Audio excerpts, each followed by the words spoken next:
Hey everybody, welcome to Hair of the Dogcast, your favorite dogcast about beer and video games and beer and pretending you're not hungover enough to do this. How do we get here again?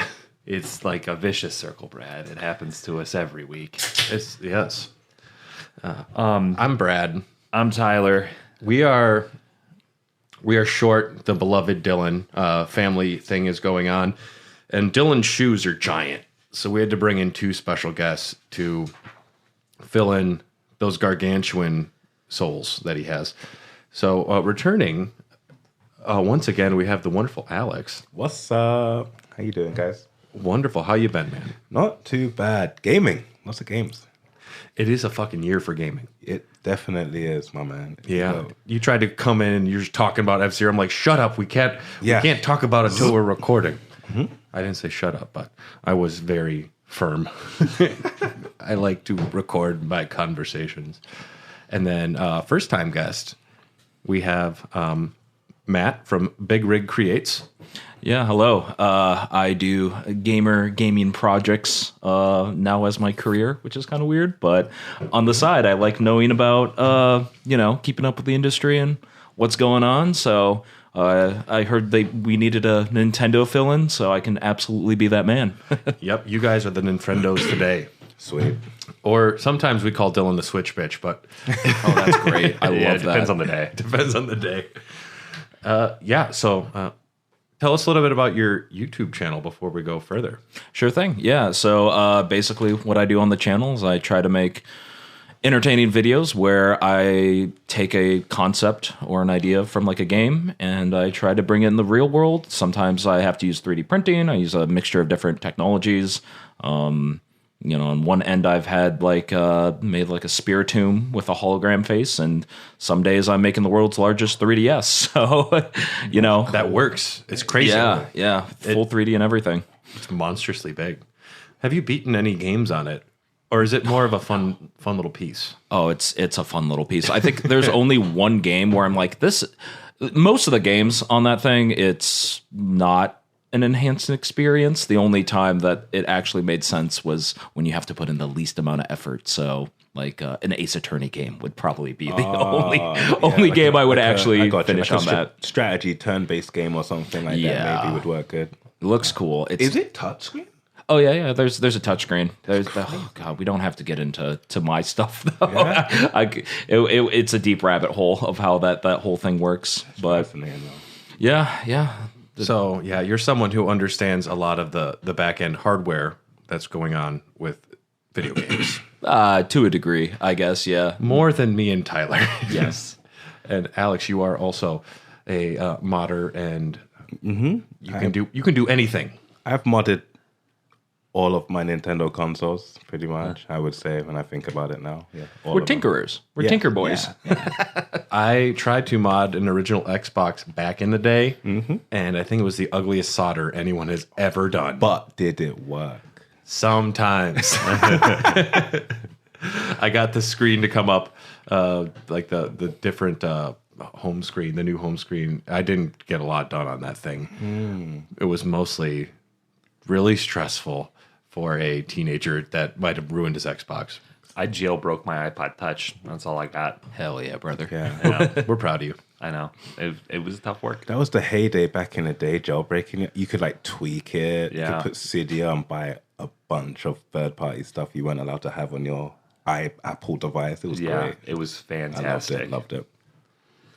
Should we talk some news? Yeah, we should. But first, I got to mention that Hair of the Dogcast is a proud member of the Tokyo Beat Podcast Network. Very good. Very good. Make sure you go and check out all of their other awesome stuff.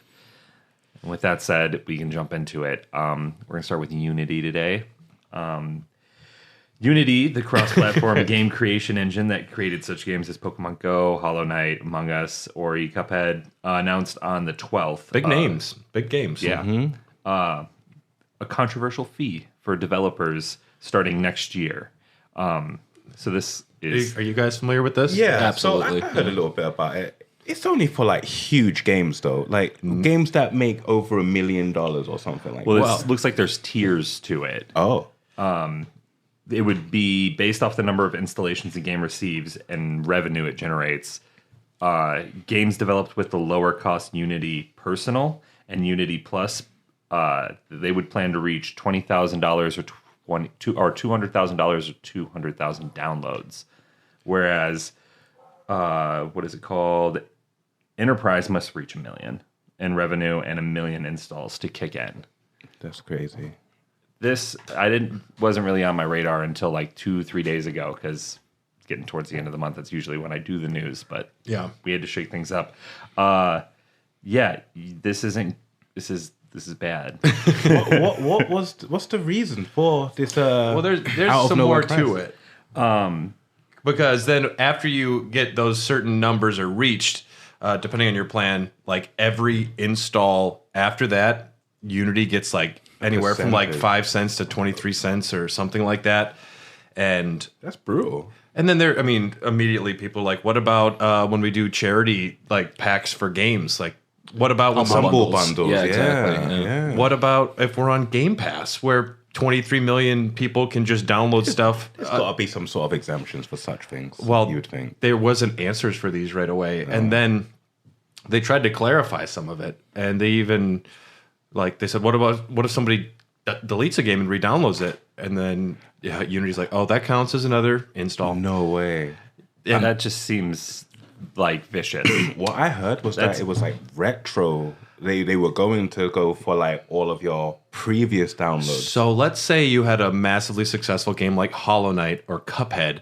They wanted to retroactively charge you for installs before.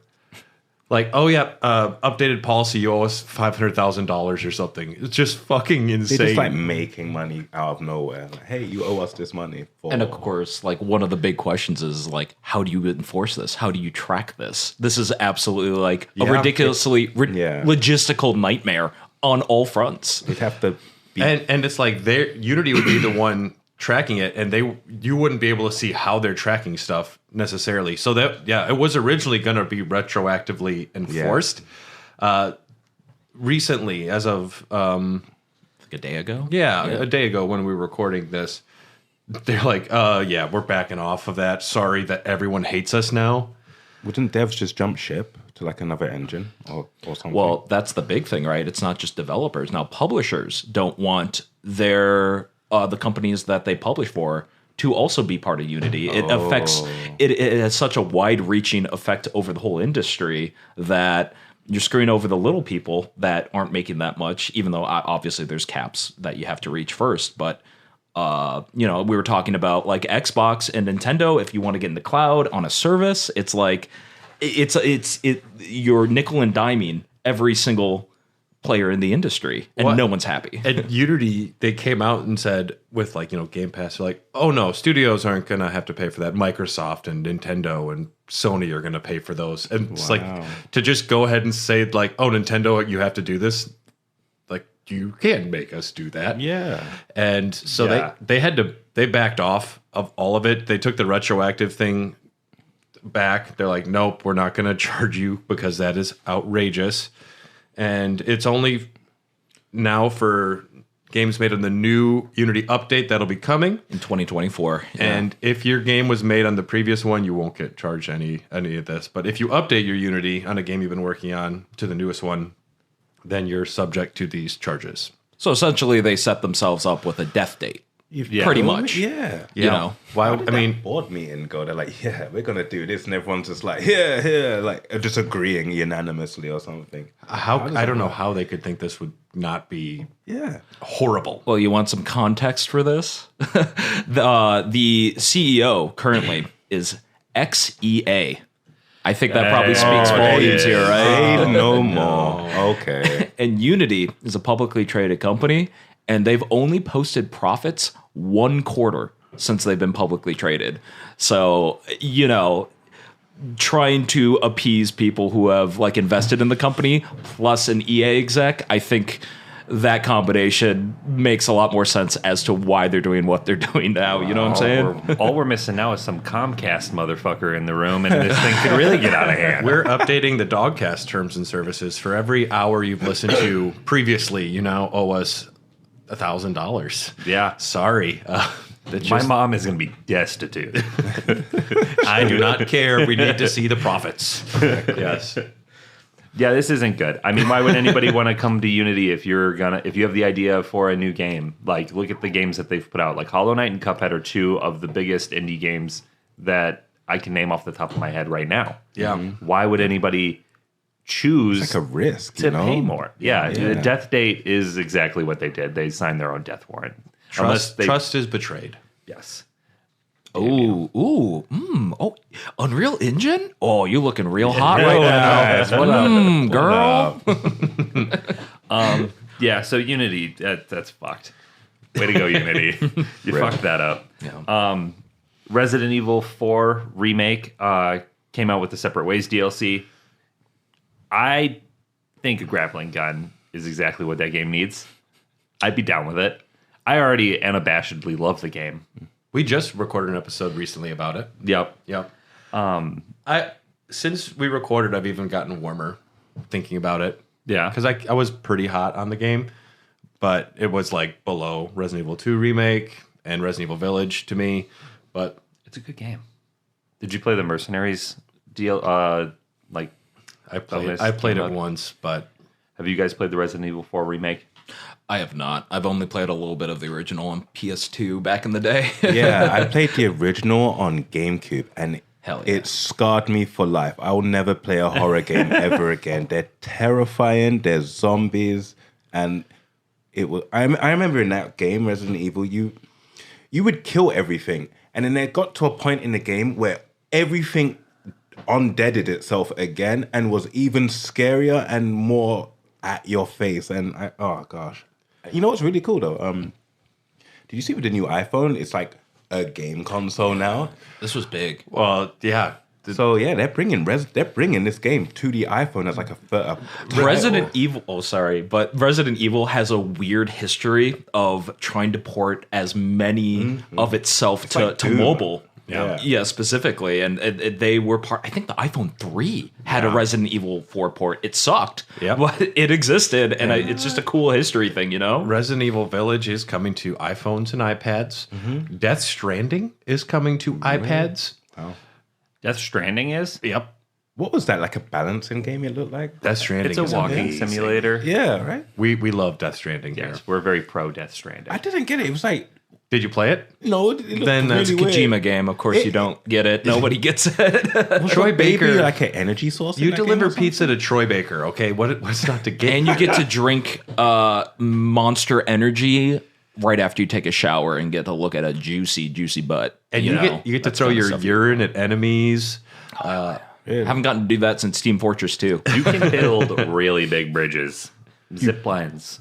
Zip Yeah. lines. Yeah. Well, that game changes too. Once you put like 45 hours into it, and then all of a sudden at the end you're like, this is a lot different than when it started. Yeah, I just go to work. Yeah.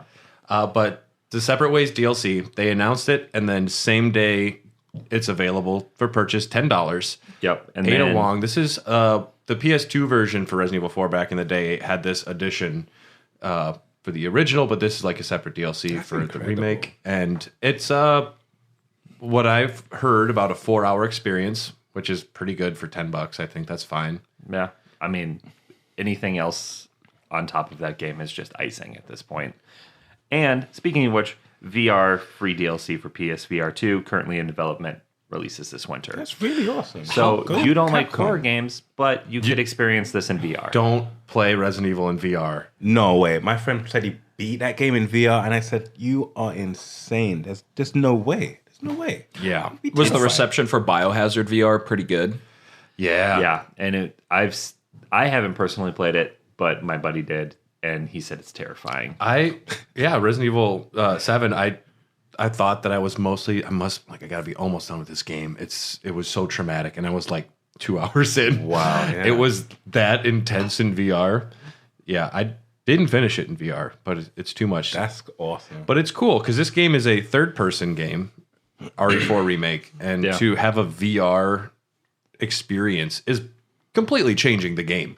It's changing the way all the guns work, how the knife works. It's going to be really weird too. I don't understand how I'm going to be able to see to the left because I'm going to have Leon's emo hair swoosh just constantly over my eye. They gotta have that. So if you like flick your head, The left trigger flicks your head. Yeah. Yep. How old is this? They're making DLC for a game that came out on a PS2, but No, it no. got remade. This is the RE4 remake. The one that came out this year. Yep. They remade it from the ground up, and it came out in March, right?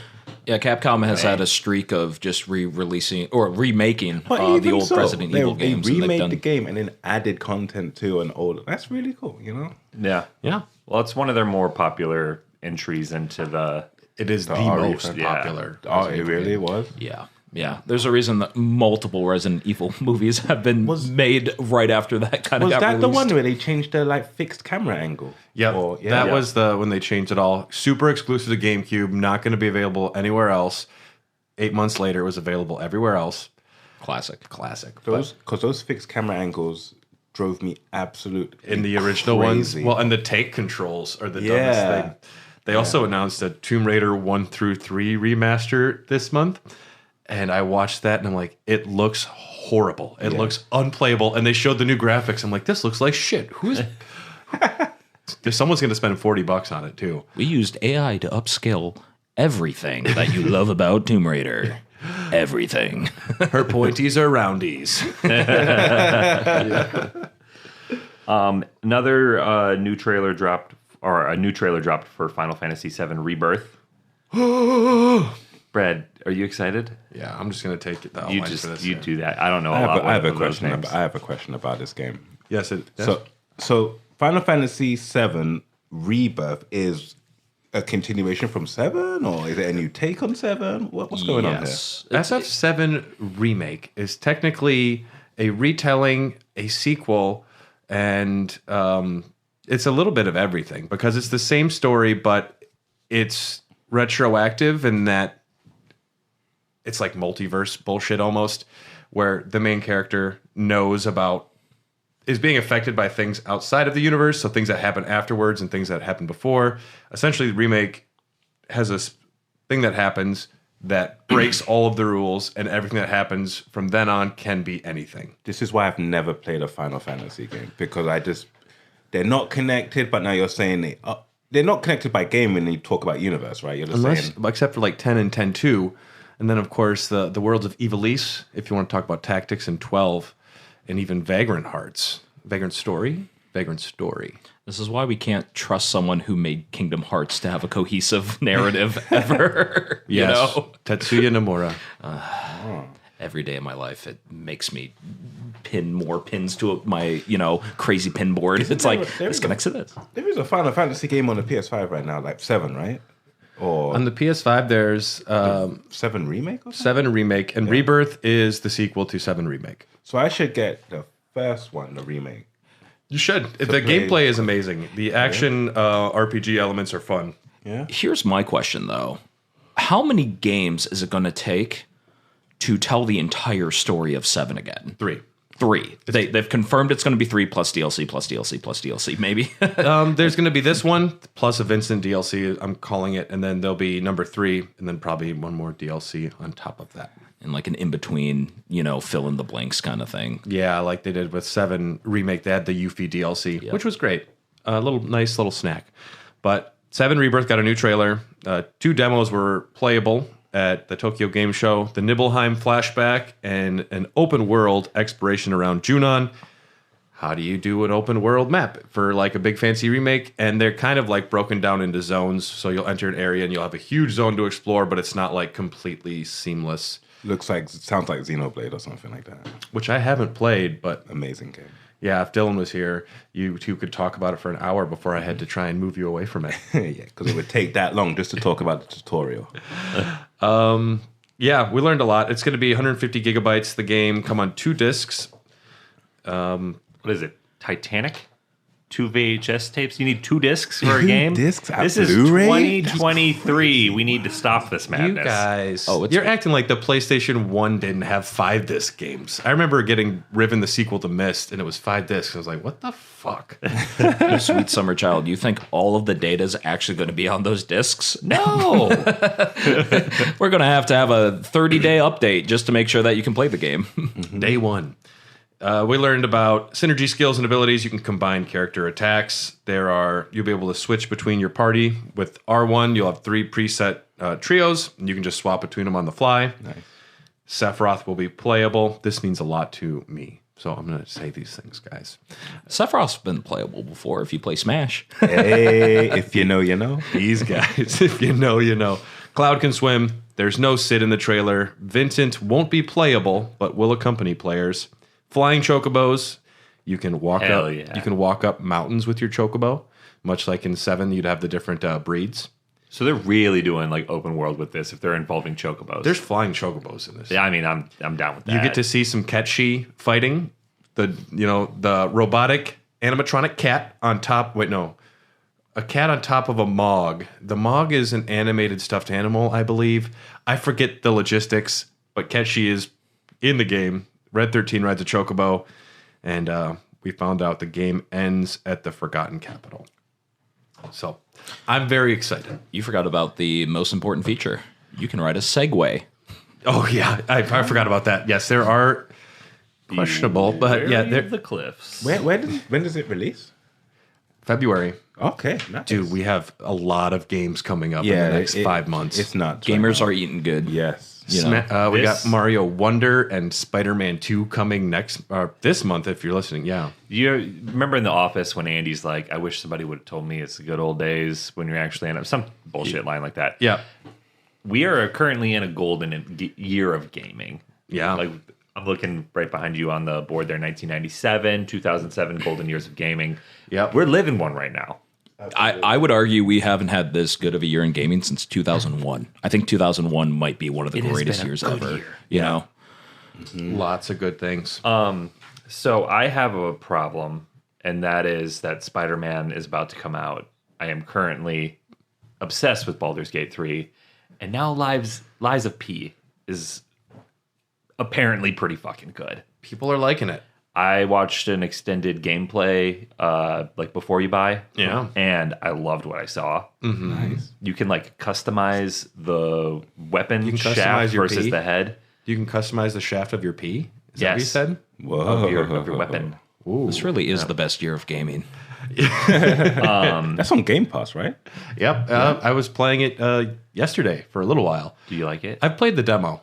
So I was just redoing what I did in the demo, and yeah, it's good. It's definitely a Souls clone. How's the difficulty? It's Souls, It's a Souls game. Okay. It's not an official, but it is definitely aping on Bloodborne and Sekiro. Sekiro, yeah, more on the Sekiro side. I've heard. with the parrying Yep. system. Yeah.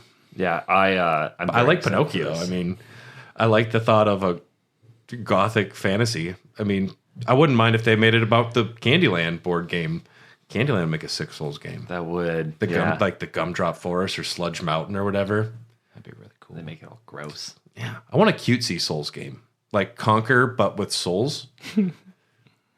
I just don't know when I'm gonna have time to play this, but Exactly. people are they're reacting very positively to it. Starfield is in the news because someone added seamless space travel. They modded it into the game. Well, modders are fixing what wasn't working in the game and also breaking other things.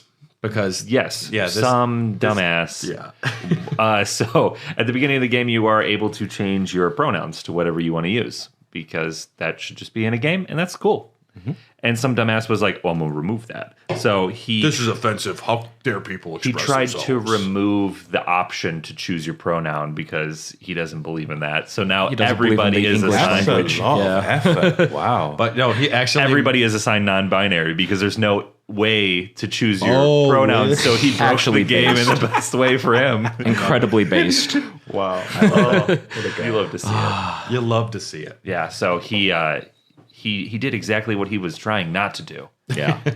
Good job, bud. Yeah. So fuck that guy. Take an English course. Mortal Kombat. Idiot. I actually got that game, haven't opened it. Did you get it for the Switch? Hell no. That would be like so. That's the best version. I apologize, but that would be like the worst version to get. Well, yeah, it's a debacle right now. I've seen it on YouTube. It looks awful. Yeah, it does not look I good. got it on the PS5 and I got like the limited edition with the Liu Kang statue. It looks pretty Oh, you went full in. Yeah. So you're a big Mortal Kombat guy. I like the statues that come out with them. Like Mortal Kombat 10, they came out with like a really sick scorpion that I even have on display today. You guys have to come over one day and play some video games with me. We could drink beers and play video games. Sounds like something I definitely would want to do. That sounds like it's right up my alley. That's my MO. You're in video games. That's what we do. Yeah. Yeah, for sure. Well, that's a new concept to me. We should start a podcast. Is Megan Fox in the game? Megan Fox is in the game. She plays Natara, I think is what it is. Oh, she doesn't play Megan Fox from Transformers. No. Oh, That'd be better. Or Maybe. Jennifer's Body. They could have put her from Jennifer's Body in there. That might have worked. One of the characters says something to Natara about what'd you do with Jennifer's body or something. Really? Someone talks There's a shit to her. reference? Nice. People aren't liking her though. Why is that? They think the performance is bad. They find it annoying. Which Even in video games, Megan. Damn. Yeah. Well, I think it's mostly because they hate MGK. Haters. MGK. Machine Gun Kelly. Oh, right. That's the whole They're situation. still together. Don't Who say knows? that acronym like I should know what you're talking about. How dare you? Oh, Brad doesn't know MGK? Fuck you, Tyler.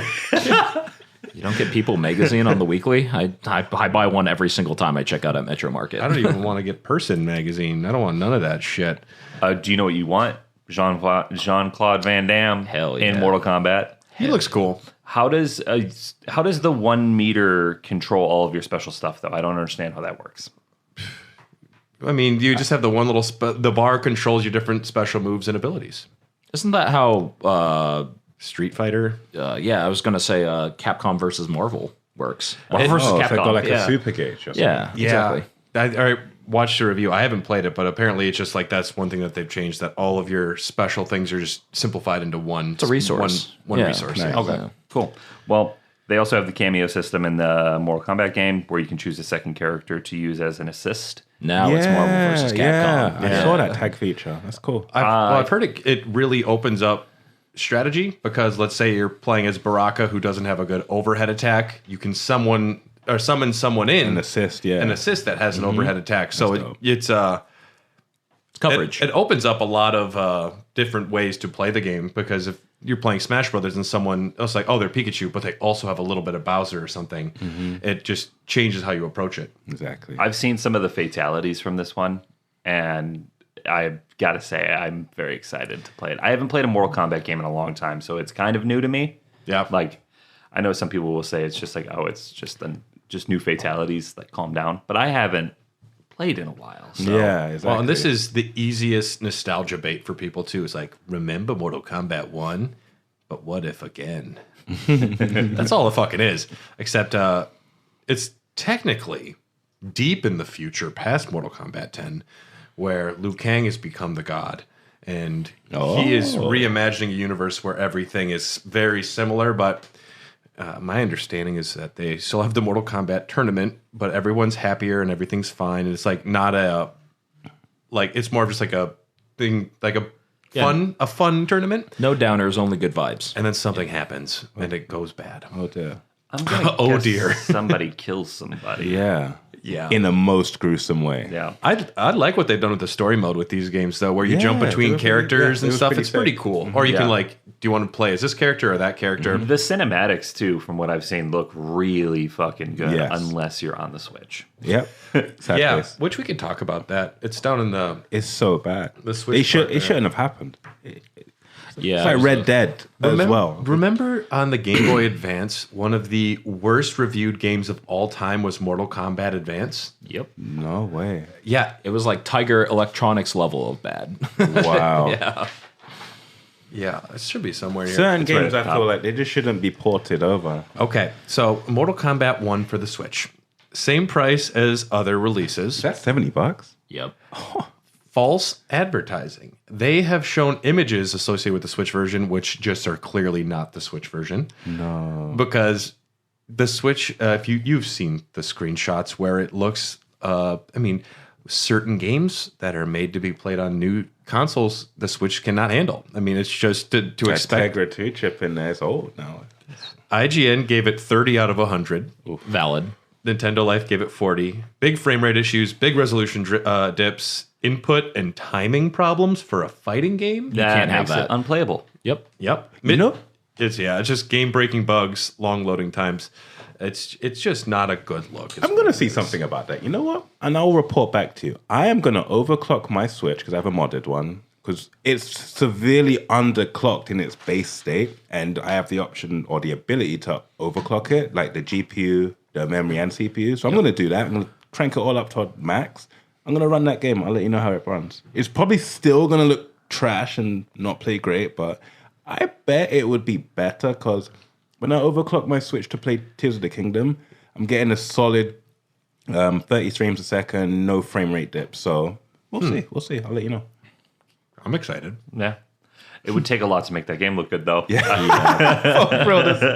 Yeah, you can only shine shit so much. I mean, do you guys know fighting game people? If you have 2 frames of input delay, it's garbage. It's over. broken And that game is at a that point. valid criticism. Absolutely. When we went to GDQ this summer, I talked to quite a few people who were, trying to speed run older fighting games and some newer ones. And the amount that the preciseness that they execute is just, there's no way you would be able to do it if there was even like a millisecond of delay. I've seen somebody beat Punch-Out Wii blindfolded. Oh, yes. And it was, you need to do frame perfect techniques based on audio, and they can't see anything. It's insane. Zallard 1 is a menace to society of how crazy he can execute those kind of things. Yeah. Yeah. He's got true mastery of that game then. All the Punch-Outs. Yep, Super Punch Out, the Wii one too, but his claim to fame was absolutely the original. That's cool. So I think we should get into console critters. Yeah. And there's only one person that can start, and that's Spartacus. Yeah. State of play. All right. PlayStation had a state of play. My biggest takeaway from it is that Spider-Man is just going to be out of this fucking world. Insane. So ready. They Collector's added- edition. Let's go. October 20th. It's They- fucking around the corner. I didn't realize it was so Oh, close. yeah. And they added Brooklyn and Queens, so they It's effectively huge. doubled the Yeah, map. It's huge. Yeah. You're going to be able to, like Grand Theft Auto 5 style, switch between Miles and Peter. And we all know Peter's going to get infected with the venom. And Miles is going to have to save him. Yeah. You're going to have to fight Peter. Fuck, it just makes sense now that you said that. Yep. Yep. And Craven's going to show up somewhere in there and just fucking Gonna be shit up. Sick, dude. Yeah. They're going to have a surprise. I guarantee there's going to be some sort of surprise cameo thing. I'm thinking maybe Daredevil's in the game. Because for a third game, if they expand further, like to Hell's Kitchen Hell's or something. Kitchen right yeah, there. or that could be like DLC or something. I think And- Sony likes keeping to what Sony owns. They Oh, are touche. very like we want to keep homogeny of what we have, and we want to advertise what we have. So we're still a big player in the whole like media game. So I think that they're going to keep it to the best of the Spider-Verse that they have, because they own it. So Exactly. they could lean into like Carnage. They could lean maybe into like Sinister Six. I think Yeah. Well, maybe. But do they own Kingpin? Because Kingpin was featured in the original Spider-Man game. Briefly.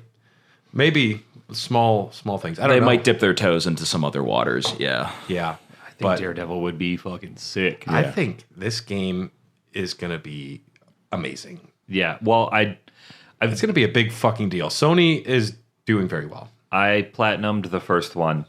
I beat Miles Morales. I didn't platinum that one because, like, who's got time these days? Yeah, That's the dude, yeah. easiest game to platinum, though. I know, but it because was- it's just a small little story. But it's like doing a bunch of tasks after I finish the story. I hate and at a ta- certain, I hate tasks. Those Taskmaster tasks in those games were insanely difficult. Some of Yeah. them, like wild. well, when I realized that I didn't need 100% all of them for the first Spider-Man to get the platinum, I was like, I am fucking breaking my back. Spending hours upon hours trying to do these challenges 100% and get the highest grade, and you don't even need to. Just got to go visit Uncle Ben. Uncle Ben. Yeah, around the corner. They Yeah. also announced you could get 10 bonus costumes if you pre-order. And I'm like, that's not going to get me, but cool. I mean- there's already going to be like 100 costumes in the game that I will dick around for a little while with. Absolutely. Those are like never a selling point, always a fun perk. Like Yes. changing Batman's costume in those Arkham games, always fun. But I would have been fine without it. State of Play did open very weirdly. Amazing. Though. Yeah, baby steps. It starts off with a hungover man face down in the mud. which coincidentally is how I started my day. So, I'll just grapple the fucker. I'll just use my fucking grappling gun. yeah, dropping F-bombs in a state of play. I love First thing, that was crazy. it. Yeah. Yeah, it's a quap game. Yeah, so Bennett Foddy has made a lot of these kind of games where it's like a struggle to control a human being. Starting with Quap back in the day. Also made Getting Over It with Bennett Foddy. This is a 2D kind of game. This is the first time he's really dipped his toes into 3D, and it looks like exactly what you would expect if you brought those kind of games into the 3D realm. And the humor's still there. It's trying to make big statements about like the state of humanity, which is what he always does in a weird way. And it looks like a fun game. I'm excited to see the speed runs. You know, That's going to be insane. Yeah. It looks and it's funny. It's a funny game when the guy shows up and he's like, just use your grappling hook, and then like the angle down from the grapple point, which has got like that still got the little signifier that it's like a video game. The UI spot you can stuff, grapple. yeah. Looks fun. Just grapple the And fucker. it's a weird opening to State of Play. I thought it was somebody posted a fake YouTube video and was fucking with me, especially when they started swearing. And when did that say release? 2024 sometime? I'm not sure. Yeah. Heyday Baby steps. continues. They announced a new Ghostbusters VR game. Oh. Looks fine. Yeah. Looks fine. Cool. What else did they announce? They're really leaning into the new panels for the PlayStation because like the Deep Earth collection. yeah, They're they have loosening their grip a little bit. They were very restrictive when the PS5 came out initially, right? Well, they didn't want anyone to make them. They wanted to make them. yeah, D-Brand had a whole kerfuffle with them. Yeah. Sony was like, nah, that's a future revenue stream for us. You can fuck off, please. I've never been somebody that customizes my console like with a skin or anything like that. But I will say that those like matte colors that they chose, They the look matte good. finish and those colors are perfect. They do look nice. My dog broke one of my panels, so I need one. I know. I need one. I tried to get the new Spider-Man panels for the PS5. But Yeah. they kept selling out everywhere so much. The Spider-Man one looks so sick, being Yeah. black and red. Yeah. But I like this. I mean, I know it's just I like that we're going to be able to customize our PlayStation 5s. I think I like the base design of the PlayStation 5. I love that it looks like a giant fucking modem. You're the only person that I likes it. know. I love how big it is. It's like, Yeah, it's like a fucking brick. Back in the day when the original Xbox came out, and everyone was like, "It's so big and stupid," and now every console is just a table. Like, here's the table size thing that you put in your living room. Well, the new Xbox is like a fucking monolith. I love it. I love the Xbox design, and the new one too. looks like it's just the same, but it's all round now. Aren't we yeah, with jumping the no gun? disc We'll drive. get there though. Yeah, they Avatar: Frontiers of Pandora. Which I was not very high on, and now You saw the trailer I this saw. morning. Well, I saw the original trailer that they dropped a little while back, and it showed gameplay, and I was like, okay, that looks like Far Cry in Pandora. They didn't really lean into like much like anything else. It was a lot of combat in the first trailer that I saw. This one though, fucking, they got you flying on the flying things. I don't know any of the names for Pandora. Call them animals. Banshees. That's what they are called. And I was just saying, because it reminded me of Halo in its first-person sci-fi setting, and Banshees are what you fly in those. And I don't know, just like they're not vehicles, they're animals, but they're just vehicles to me. Yeah. If this has a sense of exploration to it, like they kind of advertised in this new trailer, then this game is going to be real fucking sick. I got Horizon Zero Dawn vibes as well. It looks a lot more intriguing than I thought it would, because movie tie-ins don't really happen that much anymore. This is Remember back in the day when every single movie had a video game? Yeah. yeah. Yep, that doesn't happen anymore. I miss those crappy tie-ins. But they were like never held you. good. I feel like a lot of those games were just never good, or never like They were- hit the mark. They were serviceable at best. In Yeah, the Fight Club yeah. game, it did not follow the story, and you could play as Fred Durst. So There was a So Fight you're Club game? yeah, and you could play as Fred That's Durst. That's Yeah. awesome. That wasn't even serviceable. I'm sure there was like corn playing in the background. Well, they didn't get the likenesses to the actors, so they didn't look like anybody. Oh, really? Yeah. yeah. No, the new Pandora game looks fucking sick. I'm definitely down with it. Yep. Nice. Final Fantasy VII Rebirth was there, but we talked about that. Yeah. Yeah. Anything else from Spartacus? Nothing to really report. Okay. Yeah. I did not drop my subscription like I said I was going to after the price increase. I think You gonna rock it? I might just set it and forget it like my fantasy football lineup. I will mention one thing that somebody said. I don't know who it was. Someone in Sony. Because the Microsoft CMA, the acquisition of Activision Blizzard, is supposedly going through, which I'll talk about here in a little bit. But Sony came out and said, this was a horrible deal for them. Our $3 billion purchase of Bungie is going to bring more money than their, 36, I forget what the billions were. They pretty much made a big, this is the dumbest deal anyone ever made, and we did way better than you. It's like, In your face. in your face. In your face. You gotta posture yourself in the face of shareholders. We don't even like Call of Duty. What is Fuck it? you. Call of Duty? You mean Medal of Honor? No. No, I don't like that game. Get out of here. Get out of here with your stupid shooters. We want Starfield.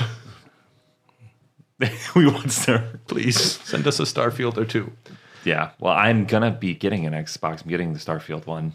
That is a cool looking Xbox. Yeah, it looks Starfield very one? pretty. Nice. It's white.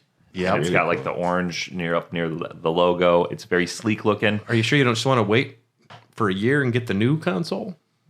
We'll I don't- talk about that later. Yeah, go ahead. But we're going to take a quick break to hear from another amazing show from the Tokyo Beat Podcast Network, and then we'll have our Ninfrendos take over.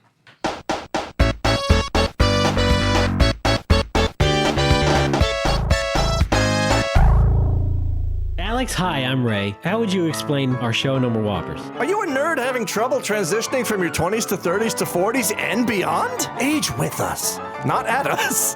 I'm already gray.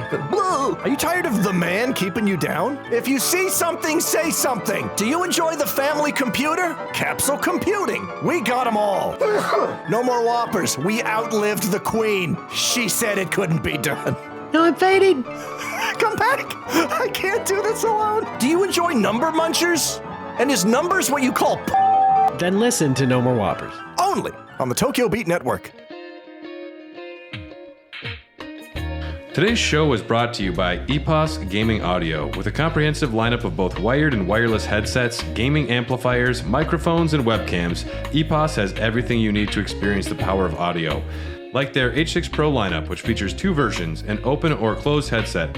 The closed headset allows you to tap into exceptionally detailed audio and seals out ambient noise, while the open version delivers natural high-fidelity audio with an incredible soundstage. Both headsets include a magnetic detachable microphone and a sleek design that has no wild RGB configurations, just good design. Listeners can save 15% by visiting www.eposaudio.com/gaming and entering code EPOSFRIEND15 at checkout. That is EPOSFRIEND15 at checkout.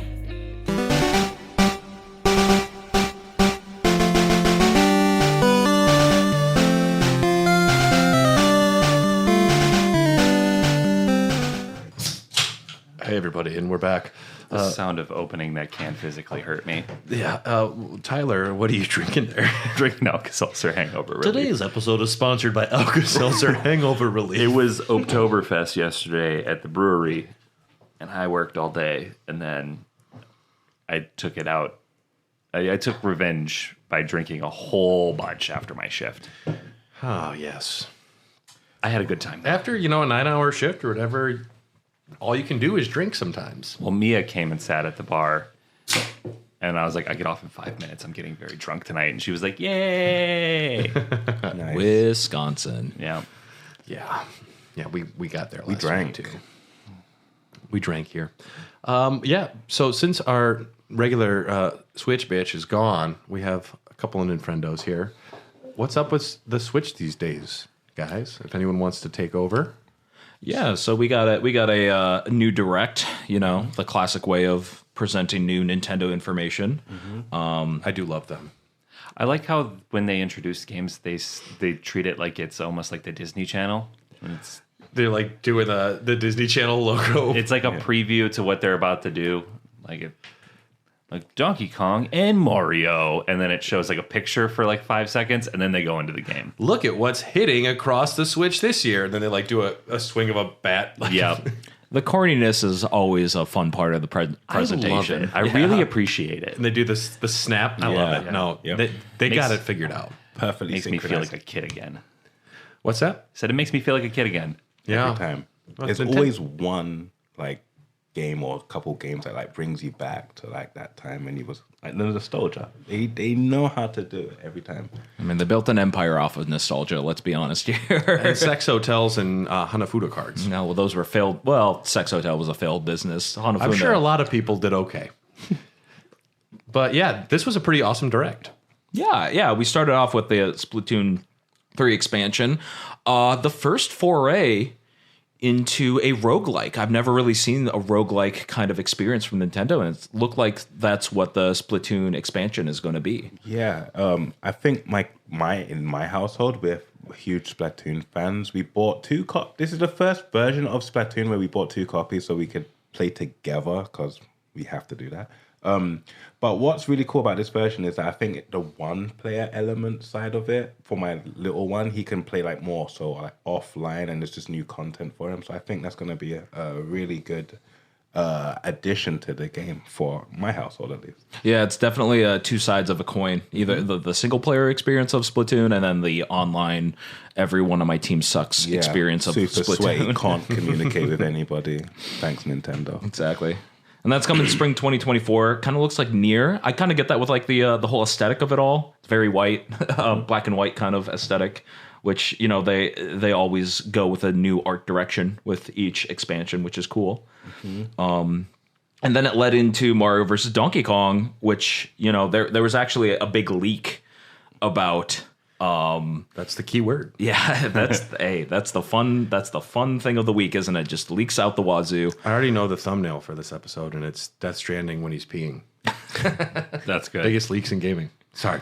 Well, we got some Twitter leaks from Pyroco, I think is the Twitter account, and they teased a new Donkey Kong game, and everyone went apeshit. This guy's a professional. Yeah. Sadly, this is not the Donkey Kong game that anyone was hoping for. No, it's not a Think classic. it was going to be platformer. like country. Yeah, they thought it was going to be like Donkey Kong Country 6, essentially, which that would've it been so was nice. not. That'd be nice. It's a remake of Mario vs. Donkey Kong, which is a spiritual successor to Donkey Kong 94, which is just kind of very self-contained action platformer. Obviously, there's like the March of the Minis, which isn't that fun to play. Action platformers seems pretty generous. It's a puzzle game. Yeah, not as much as like the March of the Minis, where you like have the little wind-up guys, but Yeah. it's very self-contained and it's okay. It's an okay game. Yeah, I've heard from everyone that's played those Mario versus Donkey Kong games that they love them, that they're fun, that there's a lot to it. They're very long games. Yeah. They just jam pack it with so many stages, and when you don't have to scroll the screen, everything is very again self-contained. So they're able to do a lot of interesting things with that. Is Donkey Kong a villain in these games? Yes, I don't like that. He stole Mario's toys. Maybe Is the point of this? Maybe he was borrowing. Maybe he wasn't stealing. Did anybody get Donkey Kong's side of the story from this? I'm just tired of the slander against Donkey Kong because he's my favorite Nintendo character ever. Yeah, I like Donkey Kong. I know. Yeah. I don't want to see him play. I mean, we'll have to imagine have him being- on the pod. We can interview him about it. Imagine right? being we've actually on our podcast had the creator of Diddy Kong and Donkey Kong. We've had Kevin Bayless on here from before Rare, and David yeah. Wise. Yeah. Very Yeah. cool. Yep. they were very super cool. cool. Yeah, those guys are great. So we've had the father of the modern version of Donkey Kong on. Just a naked dude wearing a tie. That's Donkey Kong. Yes, sir. Sounds like Seth Rogen, apparently. Yeah. Yeah. I was surprised that this game was on there. Yeah.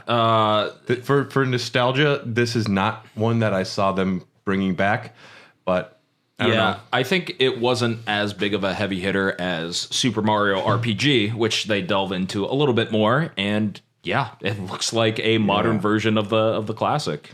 Yeah, I just hope Mario vs. Donkey Kong is not a $60 release because that would be offensive to me. This is a $30 downloadable game, in my opinion. Yeah, we know what they're going to charge for. It's going to be a full It's a price 40 release. game. It'll be For on sure. sale for $55 in 10 years. Yes. Absolutely. Nintendo True Nintendo stonks. fashion. Yeah, yep, exactly. Yeah, Mario RPG. Legend of the Seven Stars or whatever. Excited for that. That was an SNES game? Yep. Yeah, so I never played it. So I'm actually really excited to be able to sink my teeth into this one. It's a little bit like Baby's first RPG. Mm-hmm. It's simple and charming, and it's really great. I played through the Mario RPG a couple years ago again, and great game. Nice. Well, I don't think you'll like it because they have Donkey Kong enemies but chained up. It's One of them even looks worse. Like, That's one of them looks like egregious. Oh, it's like Frankenstein's monster. That's Donkey egregious. Kong. I don't like that. Yeah. Yeah, Donkey Kong. He gets a bad rap. He does. It was Cranky He's just Kong. misunderstood. Cranky Kong is the one that started the feud. Cranky Kong started the feud when he Bowser stole. is right there. Just he's Oh no, already he's a on your villain. team. That makes it even more You know what? egregious. Fuck it. Yeah. When I played World of Warcraft, I fought for the Horde, so maybe I am a villain. You fight the Power Rangers in Mario RPG. What? what? They have like what are they called? I forget the original. Kaiden Riders or whatever they're called. They have 5 different enemies that are color coded like the Power Rangers. And they act like Nice. That's pretty awesome. They did the same thing in a certain other Mario RPG. They had the Koopas, where they had the exact same formation of the different colors. But that's a certain game that we will get to on this list as well. But first, we got to talk about the new Princess Peach game, Showtime. which I think it's Balan Wonderworld, but done well. A certain other person who I respect, Simple Flips, said, "This is a Barbie game. I'm so excited." You know, I think it's pretty cool. The big question is like, what the heck is this game going to be? Yeah. You can't really define it. It takes place on the stage. The Wicked Grape and the Sour Bunch have fucked up the theater, and now it's up to Peach with the power of her ribbon, Stella. That's right. As a girl, you can wear ribbons in your hair, and Peach changes outfits. That's right. Sword Fighter Peach, Kung Fu Peach, Soundtrack by Yeah. Billie Eilish. Detective Peach. It kind of feels like it was a mishmash of all these developers having their own ideas for a game, and then they just kind of threw it together into a pot. You know? Peach is hot right now with the movie. People are Really good timing. people are ready for a Peach game, Right. And people, it's been long enough since that Nintendo DS one, 2006 or something, yeah. where her powers were based on how women have emotions, where Peach could get angry or Peach could be happy. And this one, Peach can change her outfits, which, cool. At least she's sword fighting, like, and detective and stuff. And Kung Fu and stuff. Yeah. Yeah, that was... We'll see how the execution is, of course. It'll be a charming game, Right. It'll be cute, and I'm sure it'll play well. And that's all we can look forward to.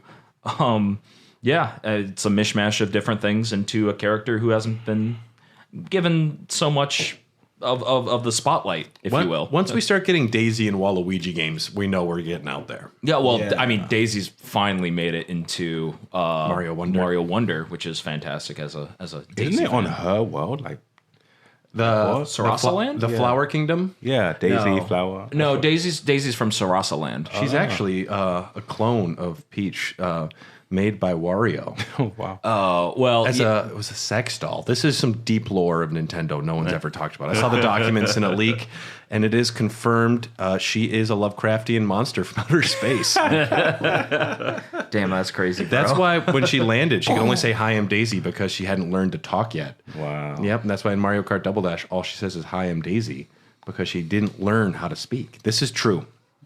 I buy it. Nobody looked this It's up. not a theory. canon. That's crazy. That's just a game theory. Thanks for listening. And then it was kind of like we're in like the mid zone for a Nintendo Direct. Whenever you're in the middle, you just kind of like tune out for a bit. There was a And- lot that didn't even make this list. Exactly. Yeah. We got, so many farming simulators. That's like the new Nintendo mantra for a Direct. Ooh, I love me a But you got simulator. like a new art style you can do? Print it. Yeah, that's fine. Run with it. Yep. We led into Detective Pikachu 2. He's back. Not Danny DeVito. Who cares, right? like honestly, it's Detective Pikachu 1 was a decent game. I don't think it's really worth talking about. Never played it. Either. No, I'm a big Pokemon fan, and You're wearing even Pikachu right now. Well, I'm wearing a Pikachu shirt as we speak, and I can tell you, I do not care about this game. So we could just move on from it, to be honest. Sure. Trombone Champ was interesting. Trombone Champ. I think the interesting thing is it's a mouse game that they ported to the Switch with 2 different control schemas. You can either use motion controls. Do you know about this, Alex? I actually do. I saw this game, and it kind of. My wife was it was white noise to my wife, the video, and she stopped and looked up and said, "What the hell am I hearing right now?" Because I saw that they were using like Joy-Cons to try and keep into the rhythm of that game, and it just sounded awful. But it was hilarious at the same time, so it's going to be an interesting take. That's the point. Yeah, how does the controls work? Yeah, so originally you had to use the mouse, but we're on the Nintendo Switch now. So how are you going to do that? 1, you can use motion controls, or 2, finally we got some use out of the IR sensor where you can move your hand back and forth Like that. Yeah. What games have used the IR sensor for the Switch thus far? Is there Was a it bunch of anything? Was it WarioWare? No. WarioWare didn't use it. It was 1-2 Switch. If which is a bad WarioWare is game. not using it, you know you have a useless functionality. Exactly. Wario is about easy functionality. Yeah. Exactly. Okay, so so it's got an IR sensor, so you move your hand like you're playing a trombone with it. Like, That sounds wild. it sounded really interesting, and people want to be guitar heroes. They want to play rock band drums. Yes. No one's like, Mom, can I get Trombone Champ? Well, it's a gimmick game in the best way possible. Yeah. Nobody's taking this seriously, and Yeah. it sounds terrible, which is the point. It's I awesome. love it. I'm If this game is $15 or like $20 tops, I'll buy it. Hell yeah. Yeah. I will watch videos of it at least. Yeah. Yeah. And then we got into another remake, Luigi's Mansion 2. Did you play the original on I'm the 3DS? actually very excited for this because the way they did it really weird. They had Luigi's Mansion, which was amazing on the GameCube. And then they brought the sequel that was exclusively on the DS. 3DS, Yeah, yeah. 3DS. And I missed that one, but I remember my wife played and 100% of that game. And I just got lost in time. I never got the chance to play that game. Yeah, it's more of a mission-based game as opposed to like a cohesive Find the single mansion. T-Virus in the basement. Yeah, Yeah. yeah, Oh, exactly. okay. So yeah, I will be interested to definitely check that one out. And I am pretty pumped for this because I have a Switch now. yeah. Play 3. I think 2 is just decent. I wonder if there'll be quality of life improvements on this, like if they'll do anything, or it'll just be 1-to-1. It's prettier. No, they have. It looks like a lazy port. I'm not think gonna so? lie. Yeah, Really? I think they just upscaled it. They ported it, and they were like, "We're it's calling only, it good." It's only going to be $60 though. Oh God! Don't get me started. Oh God! Full price. yeah. When they start doing Super Mario Adventure from the Game Boy as like a $60 release, That's when they're out. That's when I'm like, I am gone this Yeah. time, Nintendo. Yeah, goodbye. Well, I guess I can't really shit on Nintendo for it because they did just take a 13-year-old game and charge you $50 for it. So That's what they do. there's blood on our hands too. It's what we do. But you think about it, we move on through time. So these games that we rank on them from remaking games. But when you think about it, the console that the game came out on probably either doesn't work or are hard to come by, and they don't make that version like new. Or they do, but they have to like make a new version for the existing console, and then your kids or can relive that experience. So what can they really do here? Yeah, When you think about it? I think it's always good to reintroduce a game back into the gaming sphere for a new audience. Yeah. But on the other side of the coin, we have Skyward Sword HD, which they charge $60, and the game was only 6 years old. So you got like a dichotomy there. Yeah, this is true. And then they do super fun, weird things sometimes too. Oh yeah, sometimes they'll just throw out F-Zero 99. Absolutely amazing. They said it's available after this direct, and it's not. Nintendo is the only one with that big dick energy where they're like, Yeah. day one. When Nintendo says something, they have like such a track record of proving it too. Like if there's a release date, they either deliver that or commit harakiri and say sorry about Metroid again. Please understand. But no, like F-Zero 99, because we've done Tetris 99, fucking awesome. Yeah, I it was love good. Tetris It was good. 99. Great game. Mario 99, which is sadly 35. dead. 35. Mario 35, Yeah. but sadly dead. because it was only available for a short time. And Yeah. Pac-Man 99 is about to die. I think this October. I think it's about Yeah, time. sad face. I haven't played Pac-Man 99. You have 1 month. so F-Zero 99, you have 99 cars on the track? It is insane. It is so good. So I'm a big F-Zero fan. I've played all of them. I played So like 3? What? How many F-Zero games are there? There was this one, which was on the SNES. Yep. They had GameCube? they had the GameCube GX. They had the N64 F-Zero X. And then the Game Boy Advance. They had a Maximum Velocity, and there was another one on the Game Boy and then Advance as well. Yeah, there are 2 on the Game Boy Advance, and we don't talk about the N64 DD drive. There's technically another one. Oh, really? Oh yeah. I had a friend who modded his whole console just to port it to his Nintendo 64. But we're getting off track here. Sorry, I was just curious. Yeah. So F-Zero 99. So all right, it's just they've remixed it. The UI is different. Like It's a bit modernized, and it just feels very clean and cohesive in a weird it was way. way better than I thought it was going to be. There's no lag when you're playing the game, and there's 100 people in the game. Well, That's insane. Me Yeah. and my roommate on the couch, we were hyped for a new F-Zero game because of the leaks.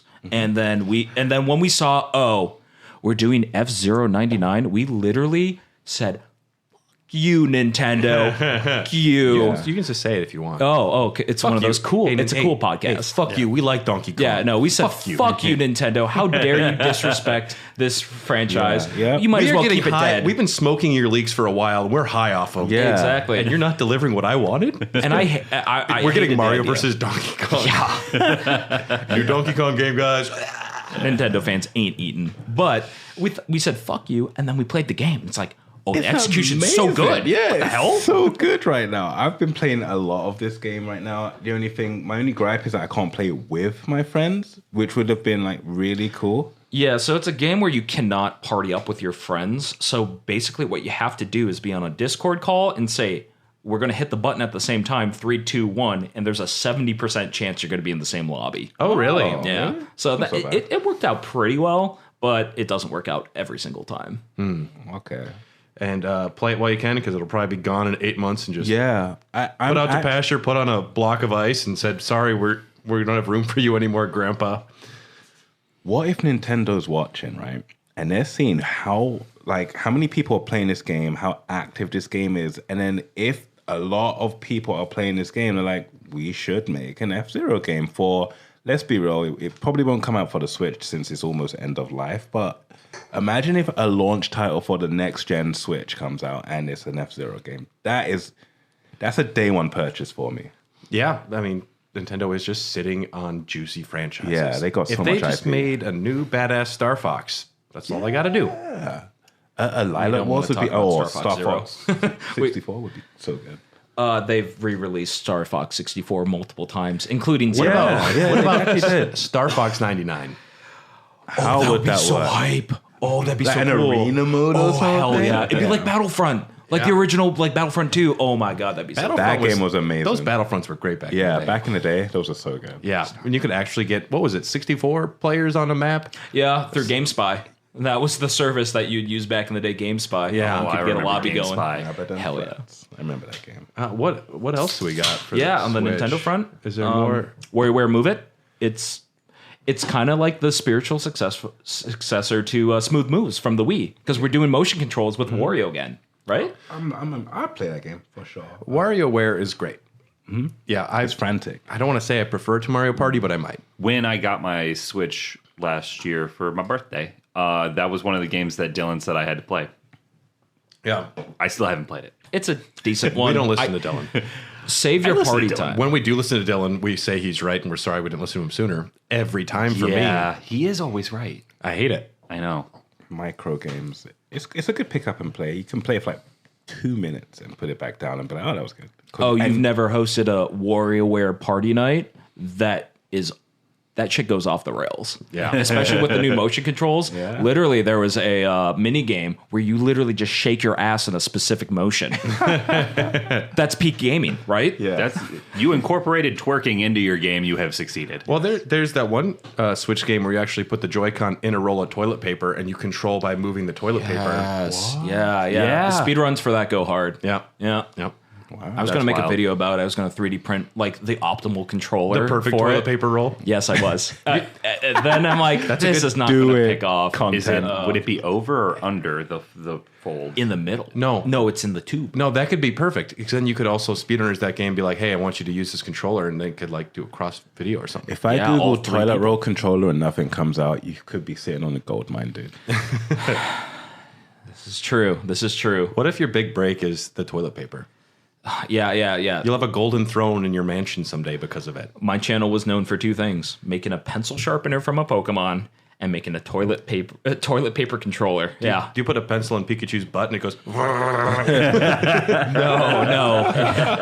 There's a good hole. idea too, maybe in an ear hole. The ear hole of Roggenrola, which is gross as F, but you know. I mean, there should just be a game show. It's like, is it a Pokemon? Where you say anything after Gen 2, and they're like, you can just make up syllables, and I'd be Anything. like, is Roggenrola a Pokemon? I would have said maybe. We don't know though. Yeah, I don't. After I was, This is Splashu. This is why you have to. I don't know. I can't tell. This is Bingorf. That sounds. That's like made up. Dude, I love Bingorf. Bingorf is real. Great and character that's real? design. That's Yeah. a real Pokemon now? No. Oh my god, dude! See, we don't know. I just don't acknowledge Pokemon past 151. I'll honestly. take the second gen. I'm okay with the second gen. Yeah, but anything past I played Gold and Silver. Yeah, that's where I just don't have space in my brain. It's like Yeah. it's almost like that real SpongeBob estate, episode where yeah. everything's on fire. They're- and he's burning Yeah. shit. Like that's- They're reaching for types too, like to have so many like steel type and Well, they peaked- fairy type. They peaked way too early with Eevee. Eevee can evolve into anything. Anything, yeah.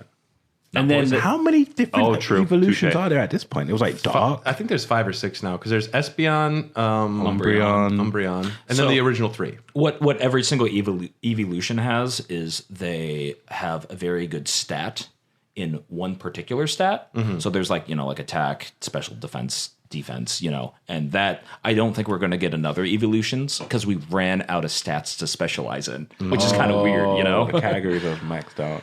Unless they do That's some people sort of They could have an evolution which is you just stay no specialization. It's just like a grown up Eevee, like a bigger Eevee. Oh, they already did that with Gigantamaxing. There was a more fluffy version of Eevee. How did I not know about Gigantamaxing? That was an X and adult Y, if I'm Eevee not just goes by mistaken. Eve. I'm going by Eve now. Thank you. Yes. I'm sorry, Eevee was my father's name. But in the Nintendo realm, we're almost done here for people who don't like Nintendo. Mario Kart Booster Course Pack Wave 6. It's the final one. We introduced Daisy, and more importantly, Funky Kong is back. Fuck yeah. Yeah. Yeah, Donkey Kong never gets enough love. Yeah. And, oh, sorry, but there was a character called Peachette. What game was Peachette from? I think she's brand new. It's a so do you know who Bowsette is? You ever heard of 4chan? It's called Rule 34. Don't Google it. When Nintendo re-released New Super Mario Brothers U for the Switch, they created a new power-up for Toadette. And She when can you turn into Peach. and she can turn into Peach, which becomes Peachette, which creates so many lore implications that I do not want to dive into, but that is where Island of Dr. Moreau shit's going on with this. Exactly. Yeah. We're going to combine them. Peach's head and a Toad's body. It's gonna be fucking perfect. It's going to be hot. you think The Last of Us was bad. Let me tell you what I can do with some funguses, all right? What have I done? I'll do it anyways. Oh God, forgive me. But yeah, that's Kill me. Yeah, so Peachette. yeah, we've gone a little off track here. Peachette is a character now. It is a character again. Yeah. Diddy Kong. Dude, we popped off awesome. on the couch. That was We awesome. popped off so That's hard. a W. Yep, that's a big W. Diddy Kong belongs in everything. I agree. Anytime that they get to you're getting to King K rules, Diddy Kong better be around before that. This is true. And they had Paulette from the Tour game on iOS. Pauline. Pauline. Yeah. Or Well, something. technically from Donkey Kong, the original arcade game. She's the original damsel. Yep. Yep, Mario's first girlfriend. Oh, Yep. sorry, Pete. It didn't work Fallen out. Really? That's lore. You ever been to New Donk City? This has been my favorite game of the podcast, is tricking people into understanding what is and isn't lore by just doing a goof and a gaff. It's a 50-50 for you. Yeah, I have. I mean, The fact that it I takes place enjoy in it. New Donk City is just made up. And it's not. you guys could literally say anything right now, and I'd believe you. Yeah. We have so much power here. Yeah, but final expansion pass. I was bummed that they only added one course. Yeah, that we've never Yeah, like a played new before. one. Yeah. Which is par for the course for how the DLC has been. Yeah. But then they ended the show. And Nintendo always has a way of like delivering the biggest thing for last. Oh, yeah. And- It's classic. Yeah. Yeah, I mean, when you see Flock of Seagulls, you're there to see I ran so far away. If they play it first, I'm leaving right away. Right. And they exactly. know this. And they know that I have to stay there. So they like will when- make me listen to the worst music I've ever heard so I can finally get to the big announcement. Yeah. It's like when Michael Scott has a story that you want to hear, and he just keeps setting it up and setting it up and setting it up. Yep. It's classic. And then we had the big reveal, right? Which was the 1,000-year door is getting a remaster. After years and years and years of Nintendo giving us this very sterilized version of Paper Mario, after years of fans clamoring for a return to form, they finally delivered. Yeah. A remaster. Yeah, it's a remaster. Not That's great. not a remake or anything, right? Like it's just the exact same game, but pretty and polished. Yeah, there might be some additional things we get down the line. We'll find out later, I guess. But You know it is what? one of the greatest games of all time. You know, I'm played excited. it. I'm excited about it. I know it is Yeah. like supposed to be one of the greatest GameCube games ever. Probably the best Paper Mario game. People speak very highly of it. Nice. It's kind of disappointing though that Nintendo's Direct is mostly remasters and remakes. Mario Yeah. vs. Donkey Kong, Luigi's Mansion 2, Paper Mario again. Do you think it's because they're spending a lot of time and resource on the next Switch? They're I just think kind of so. biding time. Yeah, I do. It just seems. I'm not saying it's not wanted. It just seems like there could be something else. You're announcing your new Mario RPG remaster before you release the one you announced before. Like just take a break for a second. I'd be more excited if they didn't announce this and then like. I guess, does it say when it's coming out? Yeah, it's coming 2024. See, they could have held off on this and they could have just saved this announcement for something else. Like, hey, in 3 months, Paper Mario's coming out. And people would still flip out. And you know, Hollow Knight Silk Song's supposed to come out this year still. That's a good meme. It's still supposed to come out this year. There's still time. But I don't know. Well, well, are we in Q4 yet? Math's hard. I don't Next understand month. business. Next month. Next month. Yeah, next month. We'll see.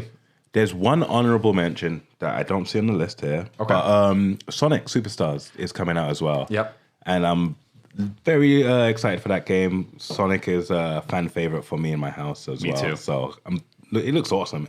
Plus, it's 4-player. So it's one of those couch co-op situations at home.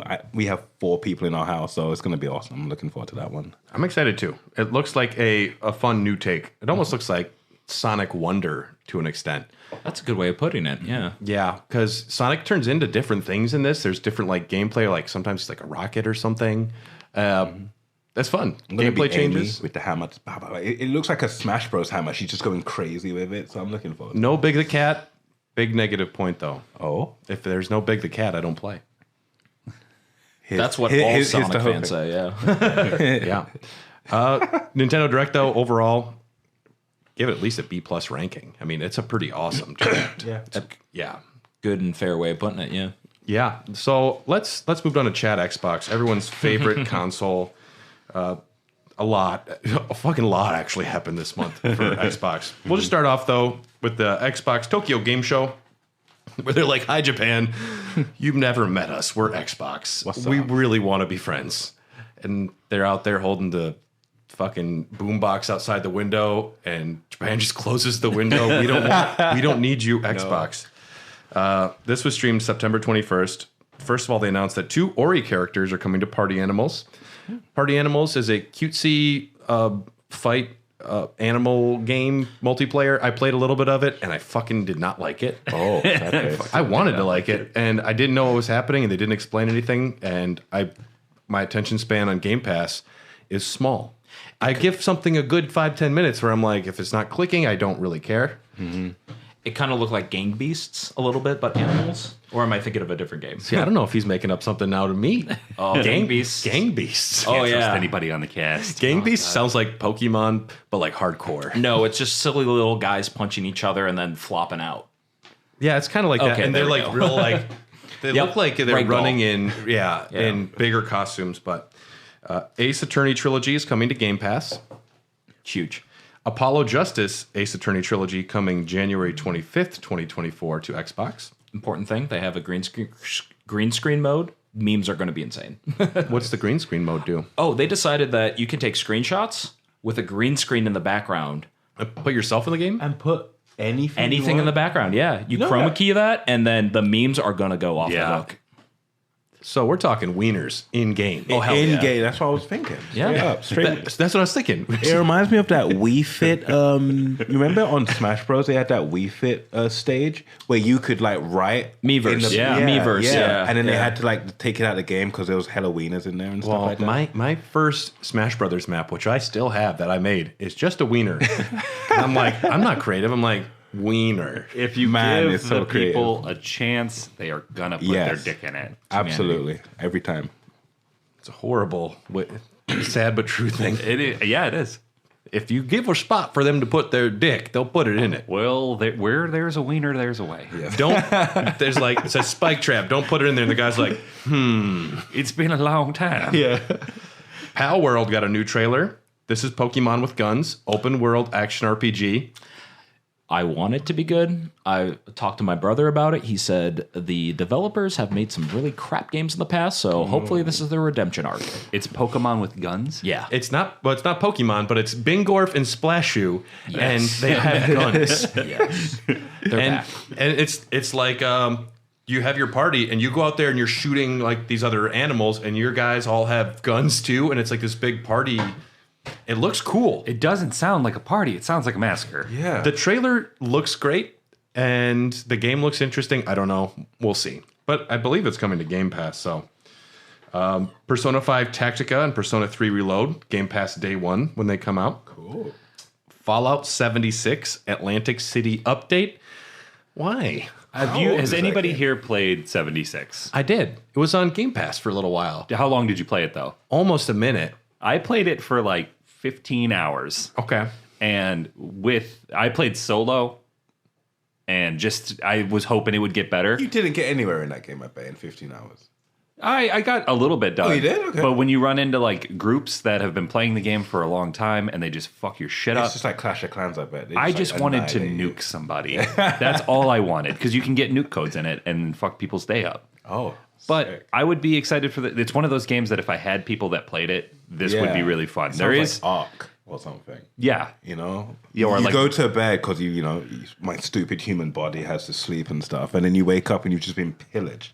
You have Yeah. nothing left. And you're like, what the fuck? If this, I would be excited for this because I do like 76. They've come a long way with it. Atlantic City update is coming. December 5th. Like a Dragon, Gaiden, the man who erased his name. It's a long title. It was just my first thought. Slow it down. We don't need that long of a title. Just call it The Man Who Erased His Name if you need to, or just put, I don't know, Like a dragon, Like name. a dragon. Yakuza 7.5, whatever you need. 6.5, because it takes place after 6 is my understanding. Yeah, I think that's how it works in the timeline. One side note is it's really funny because Kiryu's back from the original Yakuza games, and what you can do is it's a turn-based like RPG, but if you play as Kiryu, No, not this one. oh, not this one. No, you're thinking Infinite Wealth. Oy. Yes, because they have the Yakuza games How are many of them are there at There's this point? a lot. There's like, And what's exciting is we're also getting the Ishin games, which they were like side stories back in the day, where it was they took all of the character models. They're like, but it takes place in the 1500s or 1600s, and it's just like you're playing, instead of mini games at casinos, you're playing like what a mini game would be in a small village. We're getting that. So, Like a Dragon Guide in the Man Who Erased His Name is just what happened to Kazuma Kiryu after 6, and that's coming to Game Pass day 1, November 9th. And Like a Dragon Ishin is coming to Game Pass sometime this year as well. Ayuden Chronicle 100 Heroes, April 23rd. That game comes out. It's from the creator of the Suikoden games. I backed it on Kickstarter. Super fucking pumped. Also super pissed off that these games I'm backing on Kickstarter are coming to Game Pass. Yeah. Sea of Stars. I backed it. Ayuden Chronicle. I backed it. I'm still happy to be getting, physical copies, but fucking everyone gets it. Why did I help you? You are essentially just the Starship Troopers meme right now. We're like, I did my part. Yeah. I'm doing my part. Well, I haven't played Sea of Stars yet, but there's a statue that says Hair of the Dogcast in there somewhere. So That's awesome. yeah, I'm excited to see it. Yeah. You are among the elite that will have the physical copy, though. So I can hold it while I cry myself to sleep at night. Yeah, That'd be cool. Because They can it's even number it. worse that like Sony did day 1 too on Spartacus. Because they very rarely do day 1 shit. Well, yeah, Sony is just not good at Spartacus, but they No, don't they're need. not. But they don't need to be because they have the They're first raising the prices. because they have the first party titles. Yeah. I mean, as long as you have FF7 Rebirth and Spider-Man 2, you can do whatever the fuck you want. Yeah. Where else are you gonna go? Elder Scrolls Online coming to Japan with full localization. Japan closed the window. Get off our property. We'll see. People like Elder Scrolls. It might work. I don't know if I imagine Elder Scrolls is not as big over there, though. No, it's Dragon Quest, baby. That's what they're about. Square's just locking it down over there. You know how you mentioned Nintendo has the big announcements at the end. Microsoft does not. Their final announcement was a game called Hotel Barcelona coming in 2024. It looks like a Mega Man Castlevania horror game, which those are words I like, and they in a bad, like not in any good way. It looks like they're all mixed together in a poor version. I didn't like the trailer. It might be a great game, but yeah, it's like horror based, and there's bosses, and it looks kind of like a Metroidvania with more of a Mega Man feel to it. 2.5D slasher film parodic action game is what they called it. So It's a mouthful. that was the Tokyo Game Show. Wow. Japan closed the window. You know what they should have done? Microsoft, big money Microsoft, drop a new content trailer for like Halo. You would have broke the internet and everyone would have been like, oh my God, like this is what Xbox owners want. And this is why my Xbox is back in its box, because Starfield looks amazing and a lot of those games are cool, but it's like no one's heard of them, a lot of them. So there's like, Well, Starfield is a new IP Yeah, completely from a big company. Mm-hmm. Reviews are all over the place. Mostly people are looks warm. good, though. Mostly people are pretty warm on it. Especially once you get over, what is it, the 15 to 25 hour I heard hump? it becomes awesome at that point. Which is the dumbest thing I've ever heard. Yeah. Dude, after 20 hours, the game gets good. I'm like, I don't have that much time in my life. I need it to be good right away. Straight away. I'm going to off the die bat. in 50 years. I don't. I'd rather play 20 hours of something I like right away. It's true. It's true. Yeah. I saw something really cool in Starfield though. It was on Twitter the other day. So a guy throws a grenade at an NPC and then talks to the NPC. And then the NPC, instead of saying what he's meant to say, he says, "Oh crap!" And then the grenade goes off and stops the interaction from happening. I've never seen that before in a game. I like that. That was really cool. Oh, cry. It's like when Bethesda came out with Skyrim, and you remember in Oblivion when you would talk to somebody and they would stop what they're doing and just stare at you and be like, "Oh, hi, how are you doing today?" All dead-eyed. And then all of a sudden Skyrim comes along and the blacksmith is like hammering away, and then he looks up at you. I'm like, he's fucking working and talking. This is crazy. Yeah, that's Peak true. gaming. That's Peak awesome. gaming. Yeah. He's gonna keep hammering. And Just hitting his hand. And talking. yeah. Game Pass added this month of September. We got a little game called Starfield. Gris came to Game Pass. Platform adventure game with gorgeous visuals and a minimalist approach to design. Played about an hour of it today. I do like it. It is very artistic. It looks small on gameplay challenges, big on art. So if that's what you're into. What do you do with it? You'd walk and you jump and then you climb and it's just pretty. I've never once was I like, this is Celeste. I was like, wow, that's pretty. Speaking of pretty, there's Spiritfarer. Now, this is a game, in the first 5 seconds of the opening scene, I was like, holy shit, this is one of the prettiest games I've ever seen. It's a cozy management game about death. Oh. Charon, of course, the ferryman who escorts souls to Hades, he's retiring, and you're going to take his job, you and your cat, and you have to now build your boat and get souls across the river Styx. And I'm like, yeah. Sign me up. I get a cat too? Named Daffodil. Yeah, I'm in. Let's go. I'm in. Solar Ash came this month. Adventure 3D platformer boss rush game. Very cool. Lies of P. Excited about. I'm pumped. I'll play it, but I also don't have a lot of room for Souls games in my life. I have to pick my battles there. I think it's going to have to wait till after Spider-Man. That'll be taking up some time. I believe. Party Animals, multiplayer competitive brawler party game. It's cute. It's funny. Play it with your kids. Payday 3. This was a day one release. Phoenix Wright Ace Attorney Trilogy. Cocoon is from Annapurna Interactive, which they've made a lot of wonderful games. It's a beautiful isometric world with complex puzzle solving. People have said it can be quite difficult, the puzzles. It ranges anywhere from like pull that lever to very complex, a lot of moving parts. People say the puzzles are actually challenging, which is something I appreciate after playing Plague Tale. And it's pretty like, oh, there's one thing I can throw a stone at. I wonder what I do here. Yeah.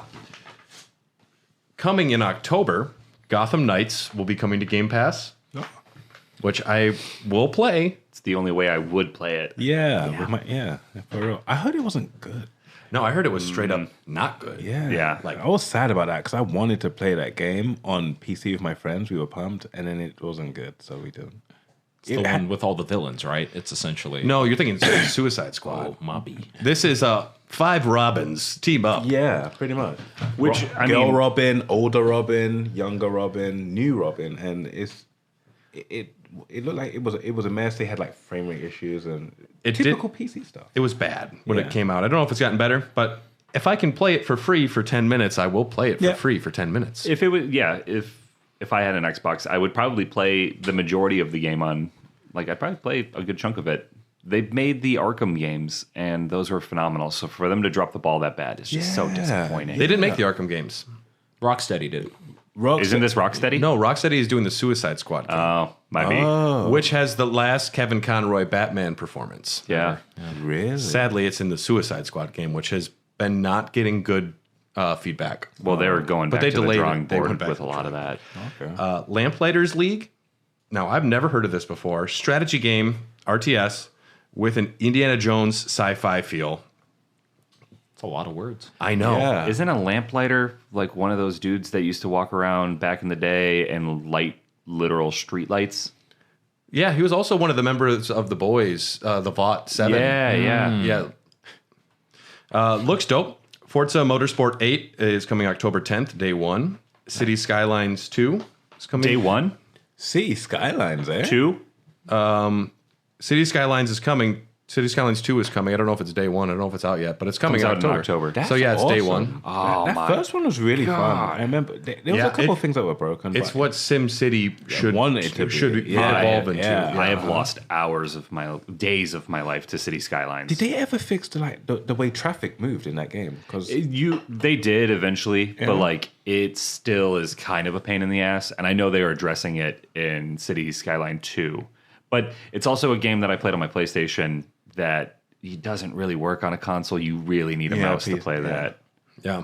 Which I keep forgetting. I think I can hook a mouse up to my fucking PlayStation. yeah, you can do. Yeah. I always forget that. Yeah. I'll give it 10 minutes. You can play Doom on the Super Nintendo with a mouse. With The a Guitar NES, Hero Super controller. NES mouse. Yeah, if you have the Super NES mouse, you can actually play Doom with a mouse on the Super Nintendo, which don't, but you can. You imagine you're playing like 4-player split screen and you just have like an insane competitive advantage against your friends. The one person comes over with their mouse. You're like, what, dude? Mineko's Night Market, cutesy social sim. I'm good. I'm good. Yeah. This looks fun. Headbangers Rhythm Royale. It's a party game all around mini games based on music. Sounds good. I needed this yesterday. This sounds awesome. Yeah, I'll play that. the trailer's great. It's coming out day one on Halloween. Yeah, party game for your friends. It's all rhythm based. It looks really That cool. sounds dope. And this is an easy download for me. Easy. You are going to get the healthiest. I'm giving you a fair shot. So if your game is great, I'm there. Question for Xbox users: since you've owned your, like, say, Series X, how many games have you played with someone sitting next to you, like 2-player? How many 2-player games have you played with someone with your Xbox? A lot lately. Yeah. I've recently have had my wife's friends. We have the partners, and all of us guys just wind up getting put in a room while they do stuff. I'm like, I got the new Turtles, Shredder's Revenge, and I have all. And it's great. My Xbox One controllers work with the Series X, and we all sat around and played Turtles on there. Nice. It is my multiplayer console to go to if it's not Mario Kart or Smash. Mm-hmm. So I have done it. Yeah. Yeah. Sick. It is, and it's a great multiplayer system because if you have Game Pass, you have a lot of options too. Yeah, true. Yeah, so I've actually done quite a bit. And then there's Jusant, which is a puzzle climbing action game. It's all about climbing and creative ways to climb stuff. It looks pretty cool. I don't know. I said it looks interesting. Into the news for Xbox, though.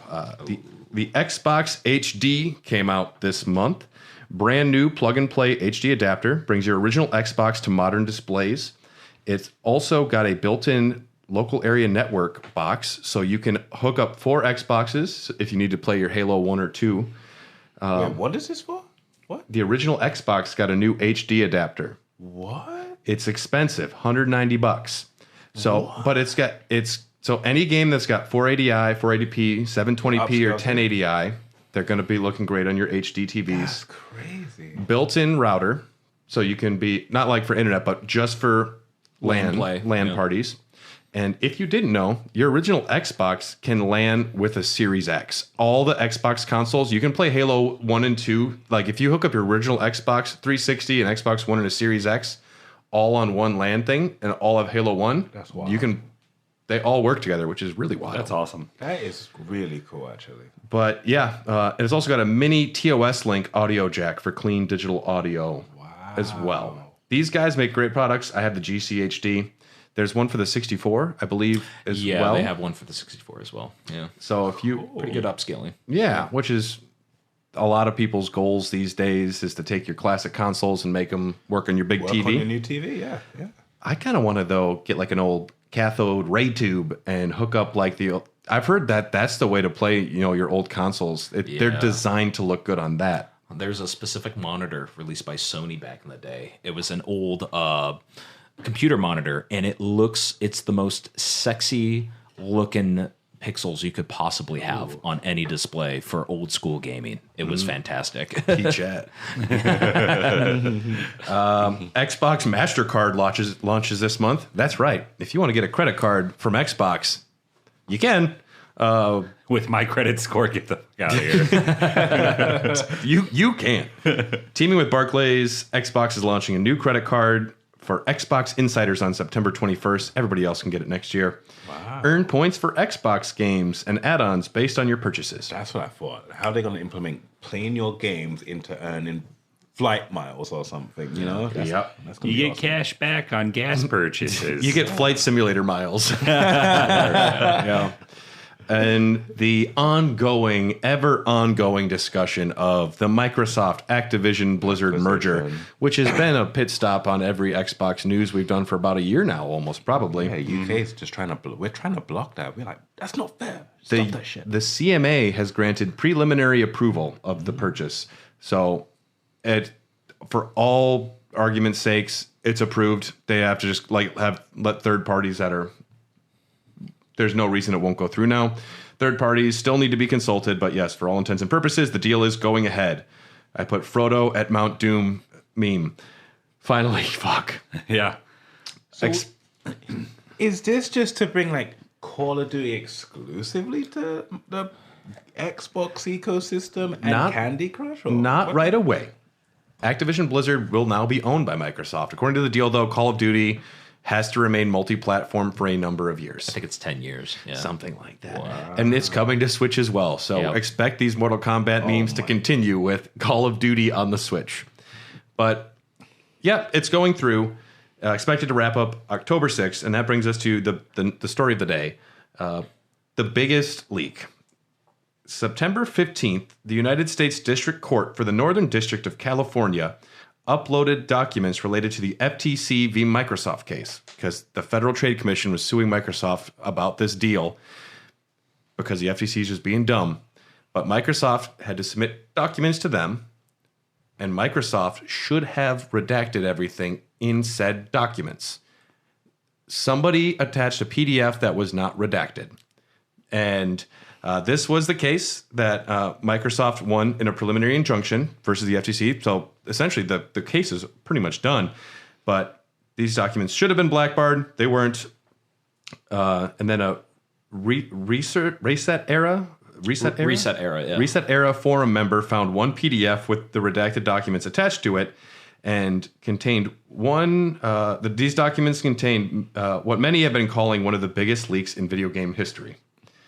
FTC says it was Microsoft. They're like, yo, this is on you. We just had to put the documents up that you gave us. And Phil Spencer has said it was hard to see the team's work shared like this because much has changed and there's so much to be excited about in the future. We will share our plans when we are ready. Now, most of these documents are old, 2020-ish. But holy shit, is there interesting things in this document. So, we're going through them. The one that's most clickbaity, Microsoft considered buying Nintendo. This isn't their first time either. Back before Microsoft even had the Xbox brand, they wanted to buy Nintendo, and they were laughed out of the room. So this is attempt number 2. Yeah, it's not even an attempt. It was an email. Have you read the emails? Yeah. So Phil Spencer's like, oh, we're keeping tabs on both Nintendo and Valve, and as well as a few other studios. Sega, yeah. Yep. And he just you could imagine it being a throwaway line, like, and we could buy Nintendo. And if it was just that, it would be, oh, it was a lark. Like, I want to buy Nintendo. I can say that too. But when you read the wording, he says it's just taking a long time for Nintendo to realize their future exists off their own hardware. And the other thing he says is like really crazy. Talks of the stock pricing, and he's like, I don't think a hostile action would be a good move right now. So we are playing the long game. So there are serious considerations, and to hear about hostile action taking against Nintendo if their stocks go down, if like the Wii U were to happen again in a more catastrophic way, it's just to hear those words. Yeah. If I was Nintendo, I'd be like, fuck you, man. Yeah. And for him to say Nintendo's future exists off their own hardware, I find offensive as a gamer. The Switch is so innovative. We wouldn't have the Switch without Nintendo. We wouldn't have the fucking We'd have PlayStation Q. Yeah, like, how would we ever have that revolutionary piece of technology without the Switch? We need the Q, because how else am I just going to play the exact same games I can play on my TV 8 feet away on a handheld device that I never play Spider-Man while I'm taking a shit. Exactly. So I'm going to spend $200 to do so. I dropped my Q in the bathtub. Fuck. Well, I don't get it. It's just a remote play device, right, Bob? The Q is, yeah. You can just use your iPad and do the same thing. The latency is a big problem with a lot of the remote play for PlayStation. Maybe the Q will fix it, but right now it's dog shit. Other potential purchases mentioned Valve, Warner Brothers Interactive addressed the issue of they wouldn't actually own any of the IP, which wouldn't be great. ZeniMax, this one did happen. A leaked Bethesda schedule. This is pretty interesting. So it's a 2020 schedule. 2022, Indiana Jones game. Starfield DLC. They originally thought Starfield was coming out earlier. And Oblivion Remaster was on Bethesda's schedule, which I would be down for. I would definitely play if it existed. I wouldn't want a remaster. I'd want a remake. If it's just the same clunky gameplay, that has not aged well. If they did a remake, yeah. 2023, Doom Year Zero. Straight up never happened. Sounds like a prequel to Doom. And DLC would come out. Something called Project Kestrel, Elder Scrolls Online Expansion, and Project Platinum. We don't know anything about those. 2024, Elder Scrolls 6. Which we have learned is skipping this generation. Kestrel expansion, a licensed IP game, Fallout 3 remaster, Ghostwire Tokyo sequel, Dishonored 3, Elder Scrolls Online expansion, Doom Year Zero DLC. There were. Did you say Fallout 3 remaster? Yeah. But these are things from 3 years ago that before they were purchased by Microsoft. So things definitely changed. They were swapping spit early. Yeah. Emails showcasing panic of Starfield's delay were in this document as well, where they're like, oh, we have nothing in our fucking lineup this year now that Starfield's getting delayed. So you can hear the panic, which is kind of interesting. Game Pass pricing. Now, this is a peek behind the curtain, which you don't get because you think about these games that get onto Game Pass. How do they get compensated monetarily for their game being available for the service?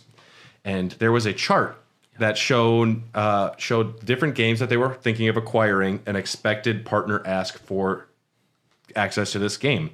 Lego Star Wars, $35 million. Holy shit. Dying Light 2, $50 million. Wow, I never played that. Dragon Ball The Breakers, $20 million. Gotham Knights, $50 million. Assassin's Creed Mirage, they expected them to need $100 million to get that game on Game Pass. Holy shit. That's some big dollars right That's there. some Microsoft big money dollars. is very, very long. It also revealed that they kind of dropped the bag on one of the valuations as well, right? Which, just a second, Suicide Squad, $250 million. Jedi Survivor, $300 million. Mortal Kombat 1, $250 million. They expected at this point a Red Dead Redemption 2 next-gen update that never came, and they wanted it on Game Pass day one. They were expecting it to be $5 million a month. A month. But, and they also had like estimated game hours that would be played. So with like a Red Dead Redemption 2, I didn't put all these down, but if there was a remaster of that, they expected 10 million hours of gameplay that first month. They also mentioned Baldur's Gate 3. Ooh, what did they say? They called it a second-run Stadia PC RPG. Fuck you. Ooh, they look bad right now. They look so bad. Baldur's Gate is fucking phenomenal. I love this game. A Stadia RPG. Wow. Ugh. That's like calling someone a mudblood in Harry Potter or something. God. Ugh. Yeah. They were wrong on that. Yeah. Xbox's new consoles coming out next year, allegedly. Is this part of the leaks or is this separate? This is part of the leaks. Okay. The first one, and they're not like, it's like Model 2 of the Series X or Model 2 of the Series S. It's not like Xbox 6. I fucking hate the way that they name their stuff. Confusing everyone at holiday season, these poor parents. Right The next one should just be Xbox 2. Just to really mess with everybody. Xbox 720's coming. Swear to God. We're ready. Ready. And then there's 1080 and then Tony Hawk's on it. Yeah. The first one is codename Elwood. It would be an Xbox Series S refresh. 10 gigabytes of RAM, 1 terabyte storage, same price as Xbox Series S. And this one would arrive like 4 months earlier than the other one. So anyone would buy it compared to the nicer one. The nicer one, though, is Brooklyn, is what it's called. An Xbox Series X refresh. The most powerful Xbox ever was describing it. Now adorably all digital. No disc tray. They are moving away from physical media as of this thing, which also shown, it's like a Series X, but it's all around. It looks like one of those like traffic things. Kind of looks like one of those old iMacs that looks like a trash can, but black. Yeah. You know? Oh, God. Yeah, it does. Yeah. No discs. And this is a big deal. More internal storage, 2 terabytes, faster Wi-Fi, reduced power, and they say more immersive controller, which we'll talk about. $500. October 2024 was the original thought this would come out. The new Xbox controller was codenamed Sebile. Sebile? S-E-B-I-L-E. Sebile? Something like that. Sure. Controller. Precision haptic feedback. Accelerometer. It would pair with mobile devices and accessories. Kind of like how you can use your Stadia controller for anything. Which you can already kind of do with PlayStation and Xbox controllers. Yeah. It had batteries. It allowed for repair and disassembly. Lift to wake function, so you pick it up and it turns your Xbox on, which I don't like. No. I move things sometimes. Yeah, that's a bad idea. $70 for the controller. I don't like that they want to move away from physical media. I understand, though. that is the future, and we find out more because something that was leaked was Xbox 7 or whatever it is, 6, 5. They were Whatever. Something that got leaked is their plans for the next console, which is a pretty big leak. Rough timeline shows it arriving around 2027. A hybrid gaming platform with an OS that could work on consumer devices or handhelds. So you would be able to play your console on your phones, on your iPads, on your computers, on anything, essentially. It wants the console and the cloud to merge closer together. Play these games using a sub $99 gadget, possibly its own handheld, and its xCloud platform simultaneously.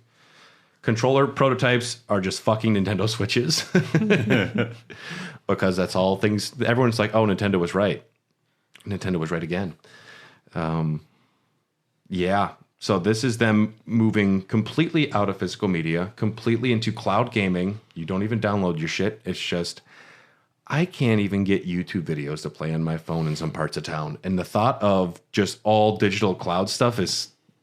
You're so reliant on your internet connection now, you know? It's not happening yet. Yeah. I see this being where games move, but I see it. This is maybe it's going to be better by then. I mean, we've seen a couple companies get a little too early into the game. We've seen Amazon with their Luna, and we've seen, of course, Google with Stadia. Yeah. And it's not so much if, it's when, and it's the kind of lead into the execution and who's going to do it the best when the time is right. And I think Microsoft is thinking down the line where it's like, okay, cloud is going to be bigger, not just because it's just going to be a thing, it's because we're going to make it a thing. Cloud gaming is something that they've invested very heavily in. Yep. And we've seen that with Game Pass, right? Where it kind of really opens the door to people being like, well, I don't need this locally on my machine when something else can take care of all the processing power a little bit away. And once we have the better infrastructure for the internet, that's when Microsoft is going to strike while the iron's hot. Yeah. Instead of having my 10 terabyte hard drive hooked up to my console, if I could play any of my games on Game Pass by clicking a button, to me that's what it needs to be. Though it needs to be seamless. It needs to be frame perfect. Yeah, of course. And that's what's interesting about this is that your local machine is going to take care of the reduction of lag. Right? It's going to do the calculations of at this moment I press this button and this is what's happening on screen. And all the complicated, like, graphical processing is happening on the server, on the cloud. Yeah. So you can have, the idea is to have the perfect integration of the two things. And with Microsoft positioning itself as we own Call of Duty, we own Elder Scrolls, we own these properties that you want, you can only play them here, potentially. They could make a case for it. And they will have put in the long work, the long game to get there. But to see these leaks just saying where Microsoft's going, I'd be shitting bricks if I was Microsoft because they've botched things before with the Xbox One. Yep.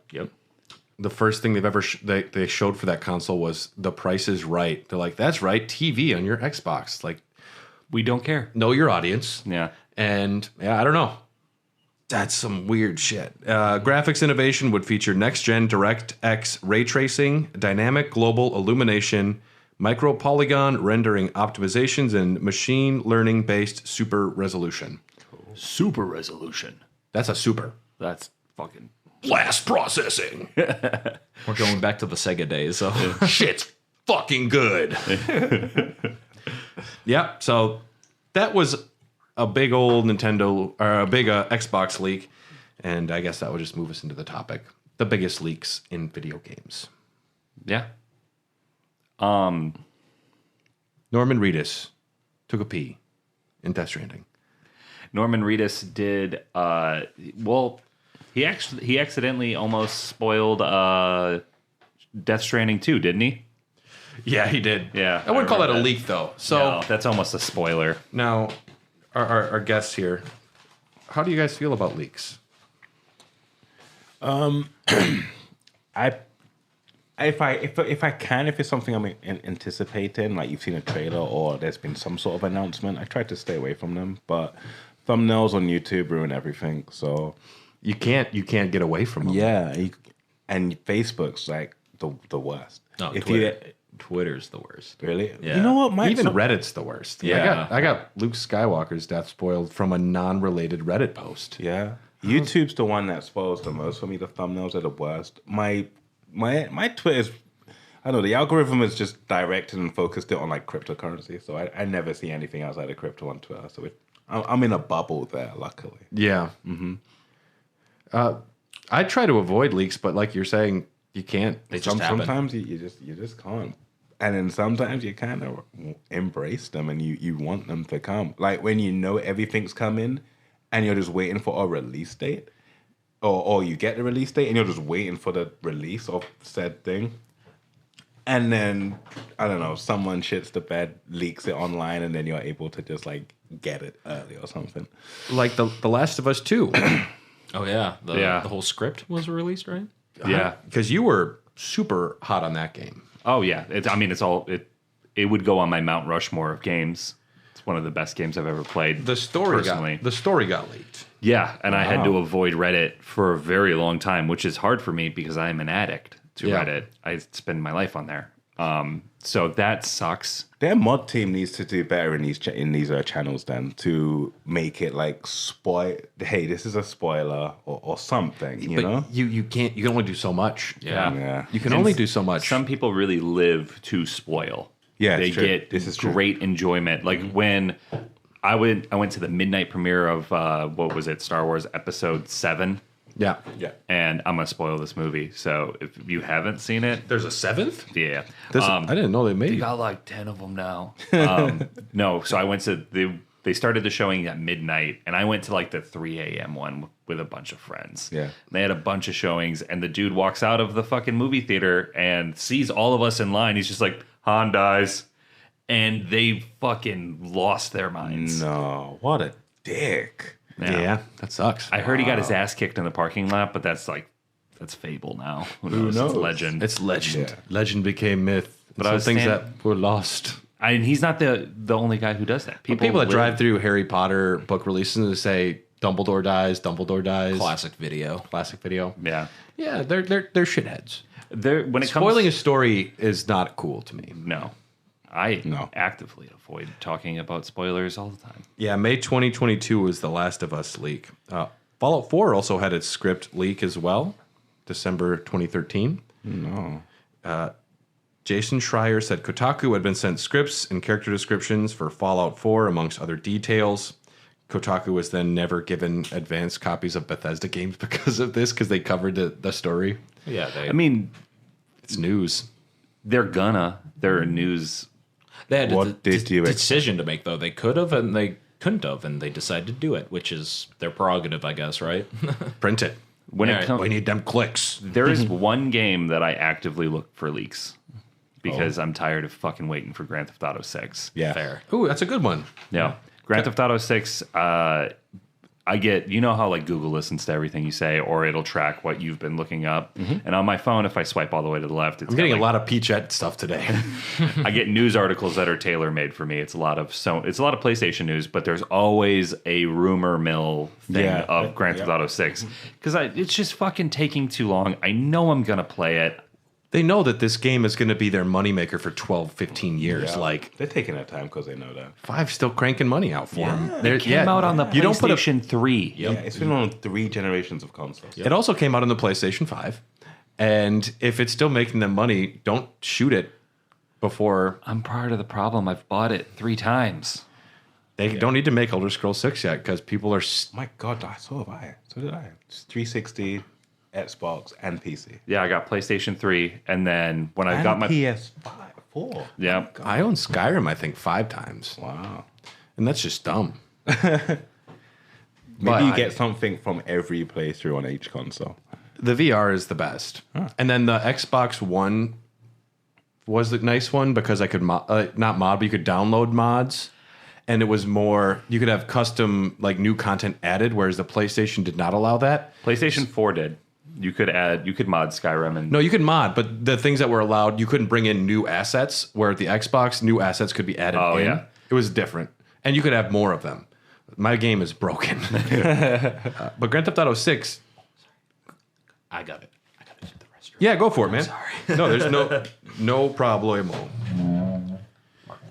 gotta imagine what the mod community is gonna be like on like GTA 6 when that drops. I feel like it's gonna be so insane because the mods we're seeing in GTA 5 are just so. They have done everything they could possibly do to Grand Theft Auto 5. Yeah. Well, in Grand Theft Auto 6, it was September 19th, 2022. Screenshots and a gameplay video got leaked. Yeah, but it was you all watched like, the video, I'm sure. I did, and everybody was like, "Oh my god, this game looks fucking horrible. This is supposed to be the next generation of Grand Theft Auto," and it's like no one understands what an alpha is. It's like watching the leaked Mummy footage with Tom Cruise just like bouncing around in a plane screaming. And it's like they didn't finish it. It's not ready. It's not ready. Yeah. Yeah, they leaked that I think there was going to be a female protagonist, or you play as a female character. That the early indication that was that there was going to be no character swapping in this one, which I am totally down for. I thought it was an innovative feature in the fifth one, but from a storytelling perspective, it weakened the overall Grand Theft Auto 5 story. And after beating that game a dozen times now, I beat it earlier last year on the PlayStation 5 for the first time in a while. The story for 5 is very weak, in my opinion. In fact, I would say it's probably one of my least favorite Grand Theft Auto stories.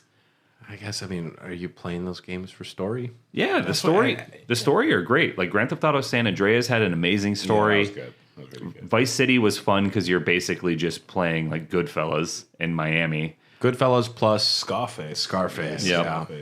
Grand Theft Auto 4 with Nico Bellic was a really interesting story. I never played was that one, but it was good. I enjoyed what I played. It was really grounded, and it took a darker, harsher tone than the kind of tongue-in-cheek satire shtick that 5 is. Yeah. I'm curious. I mean, in Grand Theft Auto 6, the gameplay video that did get leaked seemed to be clearly referencing Pulp Fiction, a diner hold-up scene. It kind of had Pulp Fiction vibes. If they leaned hard into like Tarantino as a basis for a lot of stuff for Grand Theft Auto 6, that'd be fine with me. Yeah, it kind of goes hand in hand with the storytelling style and the vibe. Because, I mean, where Red Dead Redemption's kind of rooted in realism, Grand Theft Auto is kind of rooted in like weird satirical fantasy. Yeah.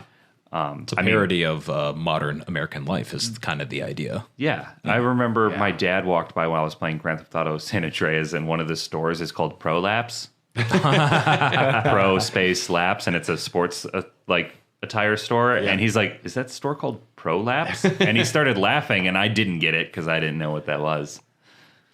Your innocent brain. Yeah. Another leak that I actively looked for because it's a game that we're not going to get is what is the fucking motorcycle zombie game that I'm blanking the name on?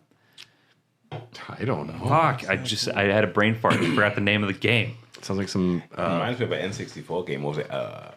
Car Pocket? Or it was like a car pocket. Vigilante 8 or something. No, you were just like a car, and you would just like be mowing down like hordes of zombies. I remember. It's just not coming though. This game. Yeah, it's a sequel to you play a biker in a fucking zombie world, and it didn't. Dead Rising? No. Fucking, I'm just gonna look it up because I'm fucking blanking on I platinumed this game, and I don't remember the on name. what console? Of it.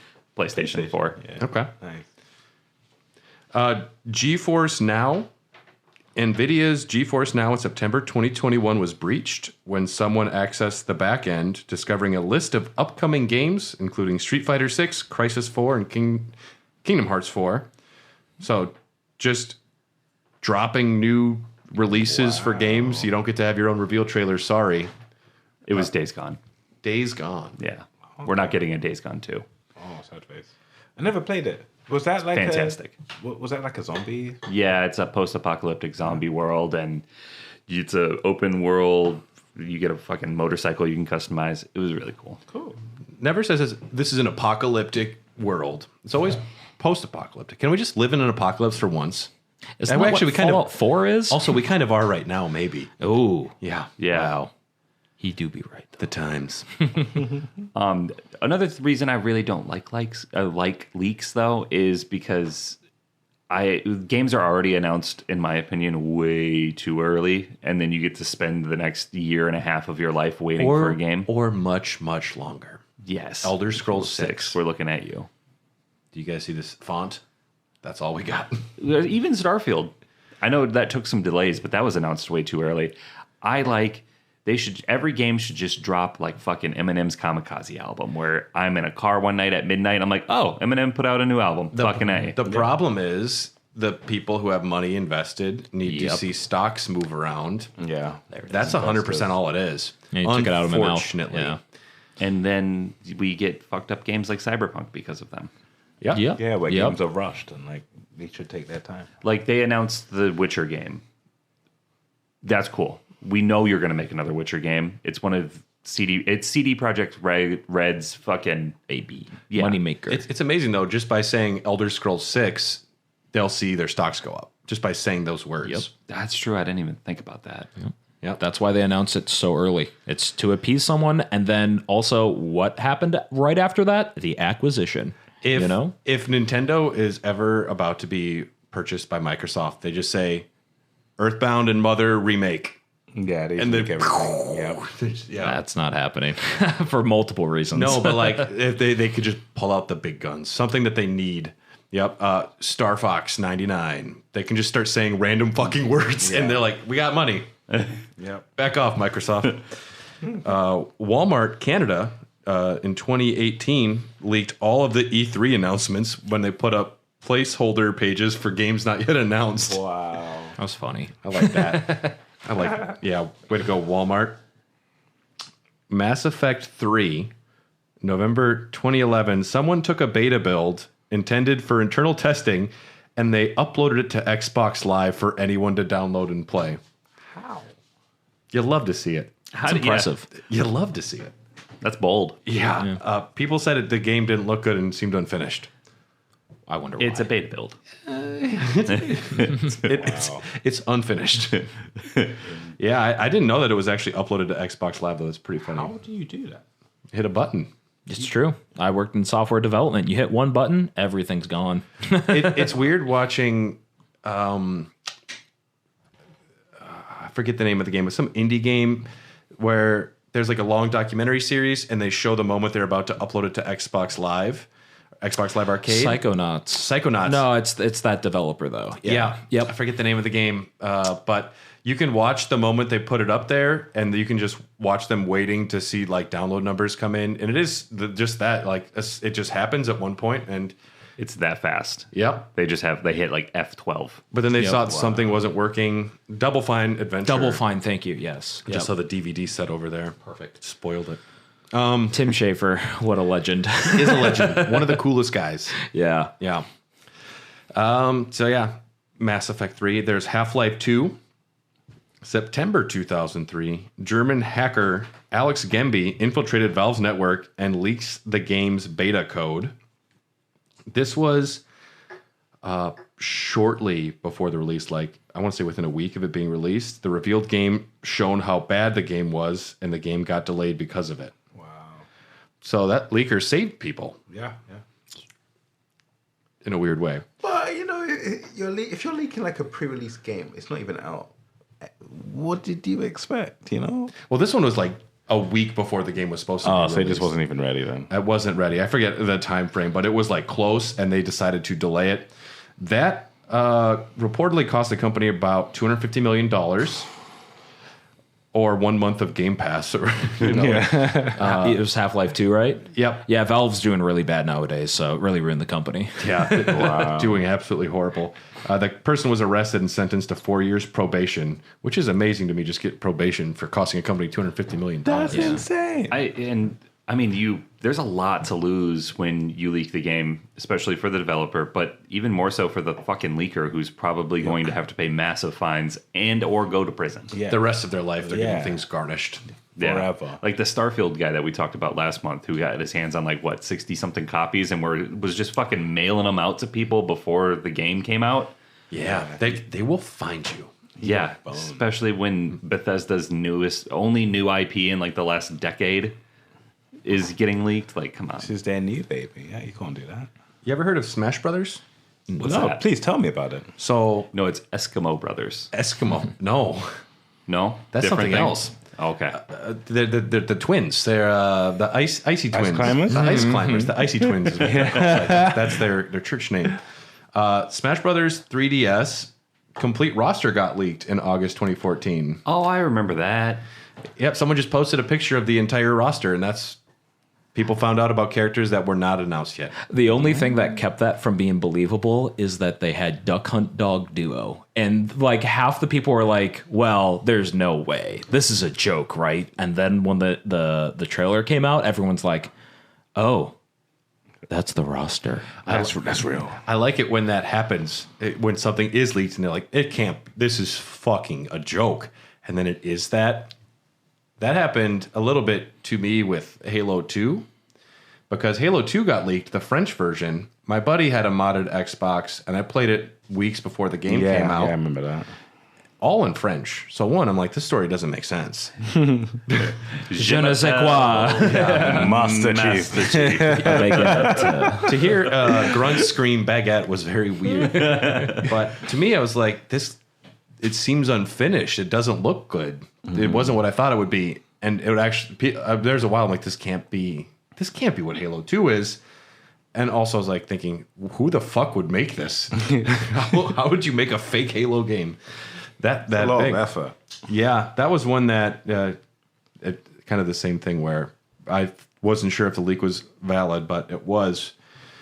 Capcom, in November of 2020, a hacking group gained access to their internal development servers and made off with 1 terabyte of source code, including several unreleased Resident Evil titles. Oh my gosh. Source code is a big deal to get leaked.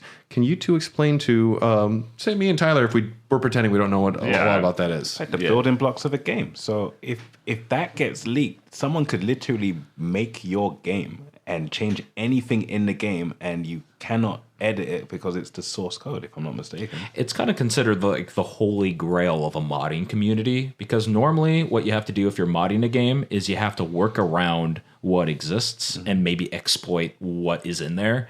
But when you have the actual source code, you can do whatever you want, basically for free in a weird way, because you can just directly edit the existing code To do what inject you your code, and it's quick, easy, and free. A lot of the problematic things come along when you have like netcode, and when you can exploit netcode, that's when you can get into some really bad, devious shit, and it can break a game. It can break a game, and you can start like hacking into a network, and that is problematic. So it's essentially like the DNA of a game. Yeah, absolutely, 100%. Yep. Yeah, and I even found there's a Wikipedia page of list of games with source code available, because it's like such a rare thing to get your hands on. It's which is wild that some Resident Evil titles, and it's also other companies can use it. Like, how did they do this? How did they do that? We can take advantage of that. You can look at it, you just can't use it. That would be illegal in the IP space. Of Silicon code. Valley. Yeah. Yep. Yeah. The show, not just the location. Exactly. That happened. Group demanded $11 billion from Capcom. They Billion? 11 million. Oh, okay. I heard billion Yeah. too. Yeah. Well, now you're using extortion, and that's going to get you some serious jail time. So bad. Yeah. These are some of the games that were leaked for a schedule.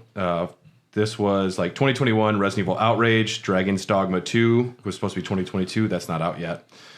Street Fighter 6, Rockman Match. We don't know what a lot of these are. Resident Evil 4 Remake was leaked as happening. Monster Hunter 6, Resident Evil Apocalypse, Super Street Fighter 6. So I guess that we already know that's coming. Well, I guess that's... Wow. Final Fight Remake, Power Stone Remake.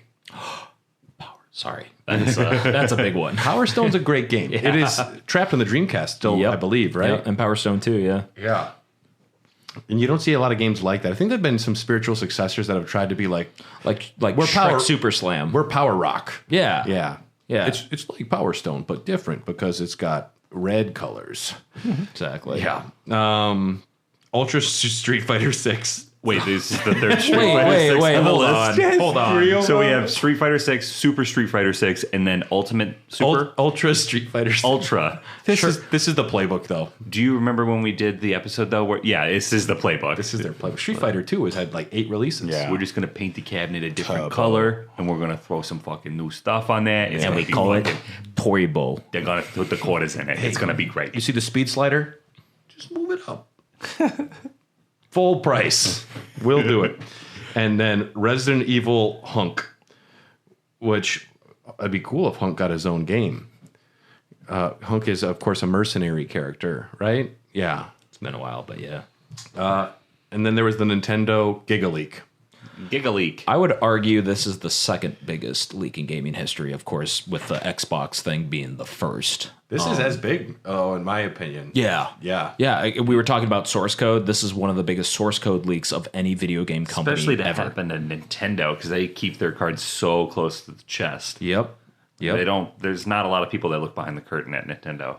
This was fascinating to get that look behind the curtain because, Nintendo doesn't let you do this. Yeah. And to see Luigi, they have a model for him in Mario 64 that was never used. L is real.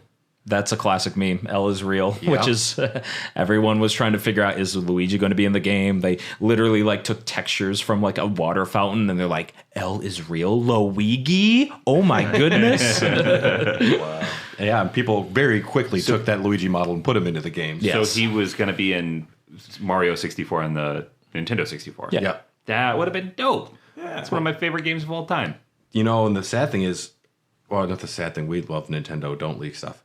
Over 2 terabytes were taken, only 3 gigabytes were ever released. Somebody has a lot more, and Nintendo probably had someone kill them. Oh, yeah. The Nintendo ninjas. Yeah, they are real. Yep. That dude is at the bottom of the Pacific Ocean currently. Yeah, there's... They dropped his ass in the Mariana Trench. Yep. Source code for consoles. Yeah. Nintendo 64, GameCube, and Wii source code just for the whole console. That's a much bigger deal. It is. That's crazy. It is. I mean, it's a gift to the modding community, of course, and the emulation community. Which Nintendo has never been friendly with. No, of course not. Despite using other people's emulators on their consoles. Yes. Oh, God. They have a whole history with that. But they... those consoles specifically, though, have been reverse engineered so well that they kind of don't need it. Maybe they could reference it, but they cannot use any of that original code inside of an emulator. So that's going to be, locked away and maybe just used for reference. Dolphin actually got slapped recently about that because they were trying to bring the Dolphin emulator to Steam. Yep. But because it had the source code of the Wii keys or they, something they, like they that. had unlock keys, yeah, basically. they had keys, Yeah. so they couldn't do it. Yeah. Makes sense because that's you're infringing on someone else's property. Exactly. Yeah. Nintendo 64 tech demos. A concept for an online, massively multiplayer online Pokemon game. I said online MMO. It's just an MMO. I would love a game like that. I'd be open to it. Yeah. That seems like one of those fake things, though, because Pokemon fans have been wet dreaming about this for the past 20 years. Yeah. And to hear that there's an actual discussion going on about that is completely wild. And you see how low quality the Pokemon games have been recently. Yeah. Not great ideas, but terrible execution because they're put on the crunch. How would they release a whole MMO? They're never going to do that. Yeah. If they ever got it working, though, it would print money. Oh, yeah. Forever. For free. Forever. Yeah. That would be a huge game. And it's stupid. Us sitting here at the table, we're like, yeah, that's a fucking slam dunk. Why don't they just do it? Yeah. Just fucking do it. People, time, and money. They're a small indie studio, so they can't really do this kind of thing. They can't afford this. That's Microsoft's trying to buy them. Well, that's their fuck you card when Microsoft comes calling if their stock prices go down. We own a third of Pokemon. Yeah. Yeah. We got you. Official Game Boy emulator. Yep. Nintendo DS emulator. And they used that on the Wii U. Yeah. Yeah. Raw graphics to many Super Nintendo and Game Boy games, which just things that were unused. You can see this gross, giant, long Yoshi that almost was in Mario World. And I'm glad he's not. If he was kind of more looking like a real dinosaur instead of cutesy. Yep. Unreleased video games for the Nintendo, Famicom, Game Boy, and Game Boy Color, including Star Fox 2. Yep. Yeah. A game called Super Donkey, which wasn't Donkey Kong. It was New Donkey. It was like a donkey with a cape. I don't remember. Fine. I watched some of it, and it just in one ear, right out the other. The game eventually became Goat Simulator. Oh, they just took the DNA and put it somewhere else. It seemed like a prototype of Yoshi's Island. We mentioned Luigi. Level maps for Ocarina of Time. A 64 DD expansion, a whole dungeon was going to be added. the level maps are found, which is because people knew that there was a map that was not used. So then, of course, modders like go right in and fucking make it, put Yes, it right they do. back, which is cool. So cool. People just, I love it. Love it. Communities are awesome. Unused Game Boy personal a PDA, like a PDA accessory for your Game Boy. Yeah, and this tracks considering they literally released a sewing machine peripheral for the Game Boy. So this is right online for. No, they didn't. Oh yeah, they did. Oh yeah. Oh yeah, they did. What? They also have a fishing thing, like a fishing radar. I've seen Yeah, that they one. do. Yeah, Yeah. Look up Kelsey Lewin. She has a lot of great videos on the sewing machine and some of the other Game Boy And peripherals. the bike, the exercise bike for the Super Nintendo, I think it oh was. yeah. And my favorite thing from the leak, the Mario World soundtrack without Super Nintendo limitations. What a gift! What a gift. The sound is just noticeably just beyond Super Nintendo, and it is just velvet on my ears. It's like Spinal so Tap good. when they turn the amp, they have an amp that turns up to 11. yeah, they turned it up to GameCube. yeah, that's what it was. Did anything else really jump out from the GigaLeak that you guys remember?